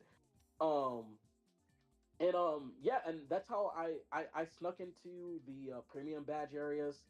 I snuck into the fucking creator lounges and shit. Oh, like the secret ones or whatever. And yeah, I met people or whatever. I sold some more books or whatever. I think my favorite interaction. This is my favorite interaction when it comes to just selling the books in general. I had snuck into the press room area or Hmm. whatever. And I'm really incriminating. Damn, well fuck it, ban me then, DreamCon. Fuck it. Anyway though, Like we were trying to make this is money. horrible. We are trying to have fun in the convention. Yeah. Yo, Yeah, no, that's kind of legit. funny. We are like the most likable like salespeople in DreamCon. We had to be like the most likable salespeople at DreamCon. I mean, shit, stamp it, I guess, since we kind of have proof of it. But nah, no. So I go to the press room area or whatever, and what is it? I meet these people who work for some like newspapers and some YouTubers or whatever. And there's just one dude holding a camera stand, and he's completely silent. And so I'm selling them all our book or whatever. I'm like, hey, check out Just Reaper or whatever the hell. And the silent dude, I hand the silent dude a book, and he looks at me and he grabs it, and he flips through it or whatever. He doesn't say a single word. I'm like, and so like I'm like, hey, I'm like trying to pitch him the book. I'm like, hey, this is what this is, da da da da da, or whatever. He's not saying a goddamn word. He flips through the book. He looks at me. He gets in his wallet, hands me $20. Oh no, he hands me $45. He's like, here. I'm like, what the fuck? I'm like, all right, bro, hell yeah. And then I was like, you want me to sign it? And he was like, yeah. And so he got his buddy to give me a pen, and I signed it. And he was like, I appreciate you. And he just walked away. And I was like, that was the greatest interaction ever. I didn't have to sell him the book even. Like literally, I didn't even have to sell him the book. He just took the book and he was like, all right, here you go. What the fuck, man? But no, that was like one of my favorite interactions. And I tried to go further. I tried to go into the creator lounge, like the real one, Mm-hmm.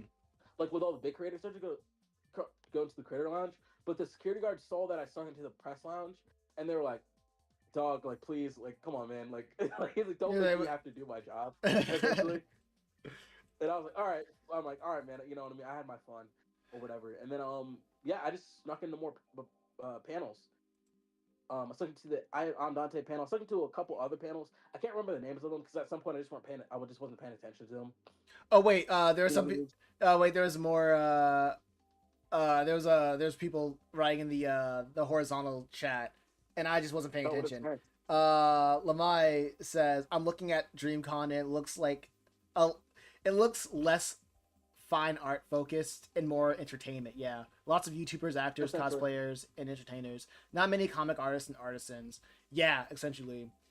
Get a free book for $5 for $5 for a five. Wait, get a free book for a $5 sketch. Nah, I ain't doing that. Nice. Hell Yeah. no. Okay, moving Yeah, on. Mason hates drawing. I don't even knew this about him. Yeah, I hate drawing. I hate like I do it. I'm like I like stealing what Peter Chung says about animating. He's like I hate animating. I do it just to get like whatever I need to say. It's like like I'm like that but with drawing. Like I don't care about drawing. I just do it because I know how to do it. Hell yeah. Um. Continue. Anyway though, so yeah, no. Yeah, I just think into more panels. I start talking to the security guards more. I'm like, hey, like check this out. You know what I mean? And they're like, oh, this is kind of cool. What's up, man? Like, you know what I mean? I give them business cards and things of that nature or whatever. And you were just at the YouTube lounge at that point, right? Yeah, I was just at the YouTube lounge that whole day. I was either at the YouTube lounge. I would go down to the booths. I talked to this one guy like Tony Weaver Jr. and I was like, I gave him a book. I gave his women friend a book. Oh, Which I'm not going into that. Oh yeah. That's not because that's none of my business. I gave both. Yeah, leave that nigga alone, bro. Yeah. Yeah, I don't think that guy like. Tony, can I say something? What? Go ahead. I remember when you told me that. I was like, nigga, that is not his. I was like, I'm like, you completely misread that situation. I think. Yeah. Anyway, though. Yeah. So every time I talk to that guy, like, it just seems like he doesn't like me. It's just like. Yeah, you've seen him a few times. Yeah, like almost every time I'm at like the airport or like we go to the same place, like I see him and he does not seem interested in me whatsoever.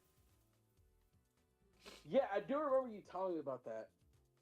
Or whatever. He seems like a nice enough guy to me. Yeah, he seems like a nice guy. Like he just doesn't seem interested in me. It's one of those things where it's like every time you've seen him, you've told me, and you were like, and you're like, yeah, you'd be like, hey, how you doing, man? And it's just complete like it's almost like talking to a brick wall. Kind of thing. Yeah. You're like, all right, man. It's this is either cool. it's either like he has some sort of era that I'm like trying to get something from him, or like he just doesn't like how he kind of gets what I feel like when I see somebody doing like something similar, and he's Yeah. like, you're not all that. Like, calm down. It's either one or the Like, other. chill out, my nigga. Yeah, chill out. You're like, Yeah. you're not him. Like, what you're doing is cute, but you're not him. Like that's the vibe that I get every time I talk to him, or I'm like in the same vicinity as him. Hell yeah. But no, yeah. Yeah. After the third day, we finished up and we went back to the Airbnb and we called it good, honestly. Monday rolled around and we went home, and that was DreamCon for us, man. All in Yeah. all, like any normal person would have called that a 1 out of 10 or 0 out of 10 experience. That was an 8 out of 10 for me. I enjoyed it, even like in hindsight. Now that I enjoy it. But like in the moment, I felt like shit. But yeah, it was an 8 out of 10 experience to me, and that was my first convention. So it was like I was like, this is cool. Oh I don't know yeah. how you felt about it.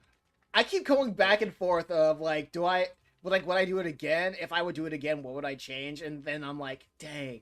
Every time I try to like make connections with people, I just feel annoyed because I know it's just a bunch of people being like, oh yeah, we'll keep in touch. Like literally a bunch of we'll keep in touch people. Yeah. Well, I had told you that like niggas was mad Hollywood like and DreamCon. I didn't say that. I said that, but I said that after the first day. I was like, no, niggas get like Hollywood over here. Like if they had I'm not gonna lie, if they had a camera in their hand, or whatever, like if they had this selfie stick in their hand, they were going to brush you off as if you were like some guy. Like you know what I'm saying? Mm-hmm. Like it was even the ones with the mics in their hands, even they had this weird like why do you think you can talk to me kind of thing. It was strange because at the end of the day, it wasn't like they had that many. They had 50,000 subscribers or something, which is a lot, but like not that big to be like big dogging niggas. Yeah, like I remember I gave like this one guy an entire set. And he was like, "Yo, I appreciate Big Dog." Doesn't even talk to me on like we exchange Instagrams. Like he doesn't even talk to me. He doesn't even no follow up. And I'm like, "Nigga, are you serious? That's crazy." Yeah, no, I don't know, man. It was very yeah, like that was the weird part about DreamCon is that like every once in a while, like most people at DreamCon were like happy to be there, right? Mm-hmm. So like niggas would be like, "Yo, what's up, man? Oh man, you got comics." Da, da, da, da, da. Even if they wouldn't buy anything, they'd be nice or supportive. That the fact that we're doing something. But then every once in a while, you'd run into a nigga who like had a YouTube or had like a Twitter or like had some type of like, oh well, it's like, yo, Rakai from Kai Cenat stream. Oh yeah, I'm friends with him. I know him. I'm like, what? I'm like, okay, so you know a 16, how does that fucking kid, like 14 or whatever? I'm like, okay, so you know a 14-year-old? Cool. Like, you know what I'm saying? It was like shit like that. You'd run into that every once in a while at DreamCon. And it was kind of like lame, you know? But, you know, yeah, that's our DreamCon experience. that's our All in that's all- our DreamCon. Yeah, all in all, Eh. If Yeah, like if you go to like any other like convention, it's going to be way more tame. Oh, for sure, probably. You're probably gonna For sure. yeah, it's gonna be way more tame. I know. I just know that I for a started on a fact. high for sure. Yeah, Like I started on the extreme side of what a convention could be like. yeah, because I can tell you right now, there is no other convention that I've been a part of where people just started doing line dances down the hall. Oh yeah, the cues came Yeah. out. That was crazy. Doing line dances, doing cues. It's like it's Soul Train. I remember I told that to my No, dad. I told that to my dad, and my dad was like, "Oh man, that sounds like a fun thing. I want to go there." And I'm like, "You don't. You're not gonna keep up." Yeah, no, the cue is like the frat. You ever heard of I don't think you know a lot about frats, do you? No, I don't. Yeah, those that's one of the Divine Nines or whatever. and what part of the thing is they line dance a lot. Yeah, no, like when the cues came out, boy, I was like, That's so. oh nah, I'm like, bro. what are we doing here? Yeah, I was like, nigga, bro, because cues are notorious for like stealing niggas' girls and shit. I saw one of them niggas pick up a girl. Oh nah, boy. I was like, no. I'm like, all right, well she's gone. Like I hope she doesn't have a boyfriend because that's over. Um, but no, yeah, I guess the bright side about DreamCon is that they will accept anybody.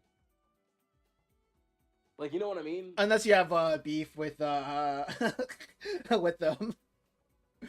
Unless you have beef with, yeah. If you Yeah. have beef with RDC, yeah, don't expect to come to DreamCon Yeah. because them niggas will make sure you never step foot in that motherfucker ever again. Yeah, like I'll tell you freaking that right now. free low tier god, yeah. Yeah, yeah, oh yeah. He didn't even know them niggas.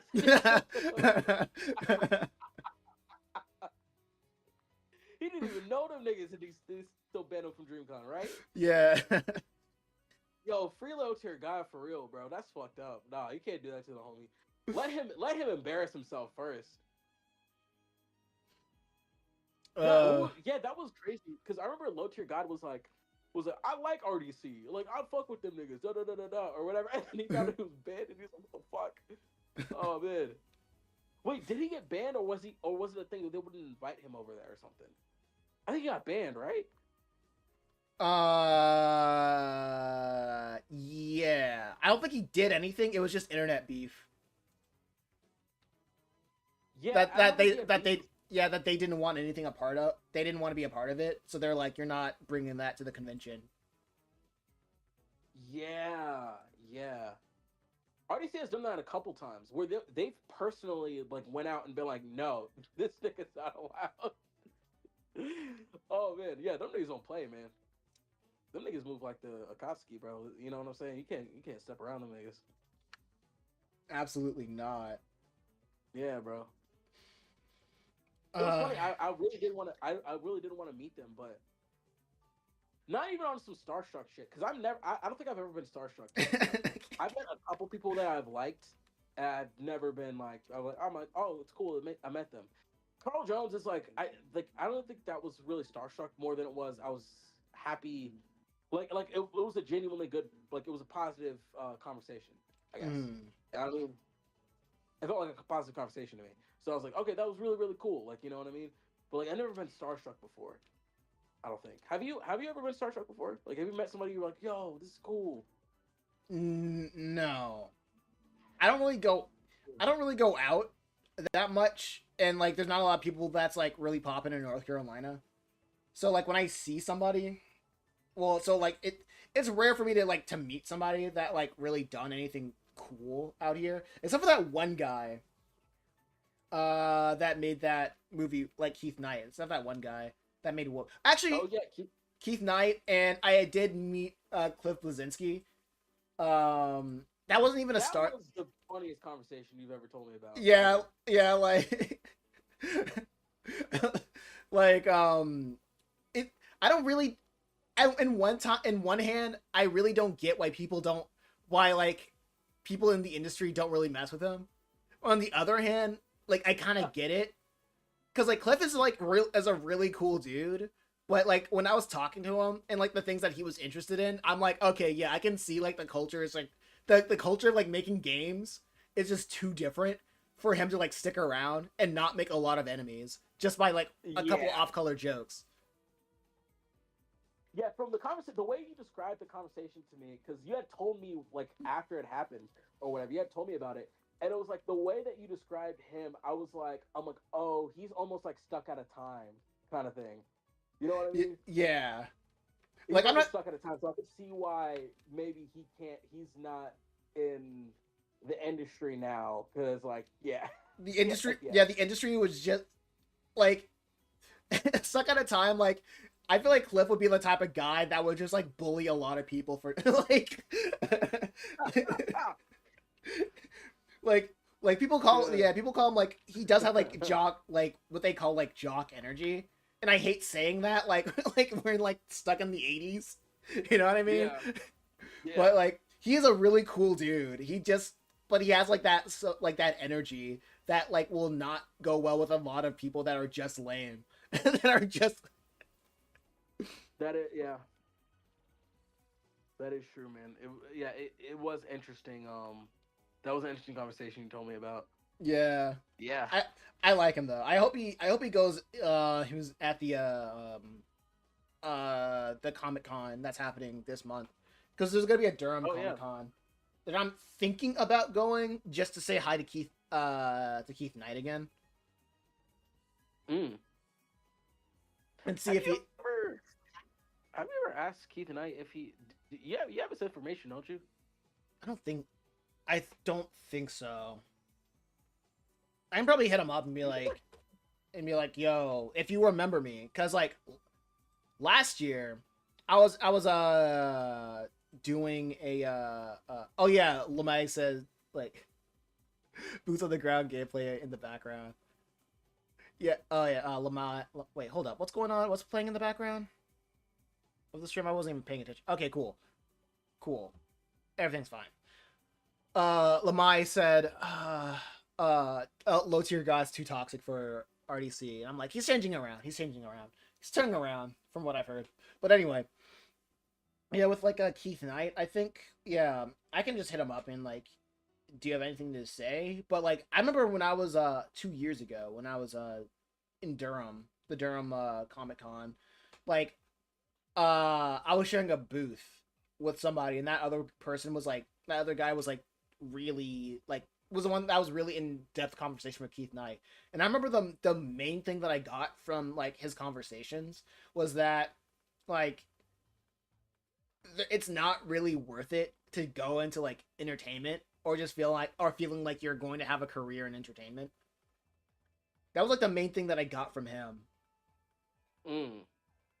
because because he was like everything is like going to streaming and like you're not going to get residuals off of your streams. Like if you're going to go into entertainment, it's just going to be a gig. Like even like like his TV show Woke, like he I remember him saying that he framed his very last paycheck cuz like after a while they'll just stop giving you money. Oh really? And like they just have the complete rights to it. Same with like Cliff Blazinski. That was funny enough. Like across the across the hall, like just like 5 steps away. So I had like two people that worked in the industry, like in the film industry, and the TV industry, and in the video game industry. And it was kind of funny how I was like making a Venn diagram of their experiences, and there was a lot of overlap of like Oh they just wow. of like you just get in, you do your thing, and you get out, and you kind of hope, not hope, but like you don't expect them to like call you back or anything like that. Right. Right. Yeah. No. Yeah. You should probably hit him back up. Actually, you could have Yeah. asked him about literary agent stuff. Oh Oh, you yeah. did? Did you? I remember him telling me like how he got to the position that he's in, and he just said like the way that he was doing, he was like kind of going crazy with it, like just he moved to LA and just started bothering people.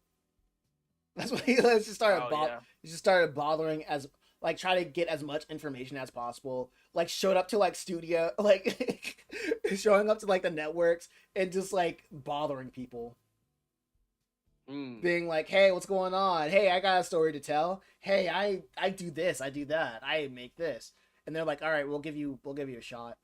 And he used that to like catapult, well, not really catapult his career, but it's a thing that he puts on his portfolio and being like, hey, yeah, I did this, and he got to write on it too. So Hell yeah. and just to see how they see like how they do notes, just seeing how they to work in like an industry setting. But Mm. yeah, they don't. Yeah, after a certain while, they just like stop paying you. Lamai said, Damn. I try to warn those kids, don't hope to be a YouTuber star. It's not reliable. It's unlikely that you'll become the next Mr. Beast. I might start querying soon. I think like my 2 cents is querying is a good idea. Like above all, you don't like be Mr. Beast just by like hard work. You be like hard work in the sense of like making good content. You get to like that kind of position by knowing how to like network, just knowing how to like be and just being around people who are as driven as you. Mm, I agree with that. Cause like I like being like this whole YouTube thing, like a year or so of just like roughing it out on YouTube. Every time someone like I'm at now at a point if somebody wants to give me advice of like how I can change my content, the first thing I'm probably gonna say is like I've literally done more than what I've literally done what you told me to do and more than what you can ever imagine. So he so if I'm like if stronger any than you. I'm faster than you. yeah, faster than you. I'm bigger than yours. And I'm still here. So I'm like, if anybody tells me like, yo, your YouTube channel can be a lot better if you do X, Y, and Z, I'm probably just gonna say if they're in my chat, I'm just gonna tell them that if they want to help me out, they can either do one or all the three things. Thing number one, make clips of my content on my live streams. Thing two, buy my book or send donations. Or book number three, get me connected to either agencies or popular YouTubers. If you can't do either one or three things, don't even at me. Don't even tell me like how I can improve my content because you don't even know. I know because I tried it. So that's pretty much it. Jeez Louise. That's me. Sasha Blue. I should probably have a sign like that and just like tap the sign every time somebody wants to give me advice. I'm like, do one of those three. The sign just like, hey. Yeah, hey, tap the sign. Do one of these three. If you want to help me, do one of those three things. One or all of those three things. You're like, hey, pay attention. Pay attention, yeah. Yeah, so that's like it's like the only thing that we hear from the entertainment industry of like individuals making it, quote unquote, is just like lightning in a bottle. And like to think that you're gonna have a lightning in a bottle is delirious. It's ludicrous. Yeah. Yeah. Um I don't know, I had YouTuber dreams when I was a young child, like a literal child. Um I've I've always been of the mindset that you do have to enjoy the thing Yeah. if you're going to do it. And if you don't enjoy the thing, you can't do it because like it's just not I don't know, it's just not it's not made for this type of thing, I guess. Yeah. Oh yeah, Matt, are you looking at the stream? This is like I think I'm done with the cover of like the Oh Purgatory wait, hold on, Academy let me look at the duology. stream right now. Yeah, this is what it looks like. I went off the stream so it didn't slow down my internet. So let me go back. I'm on the cover. Well, actually, no, I can like send you a screenshot of it so you can save more internet. No, I'm looking at it right now. Damn, Yeah. that's cold. Dude, I remember I was like, when I was like making the duology cover, I was like, the front cover was a reference to I saw like I was on Pinterest and I saw an Alien versus Predator like fan made poster and I was like that composition's kind of hard. I'm gonna steal that.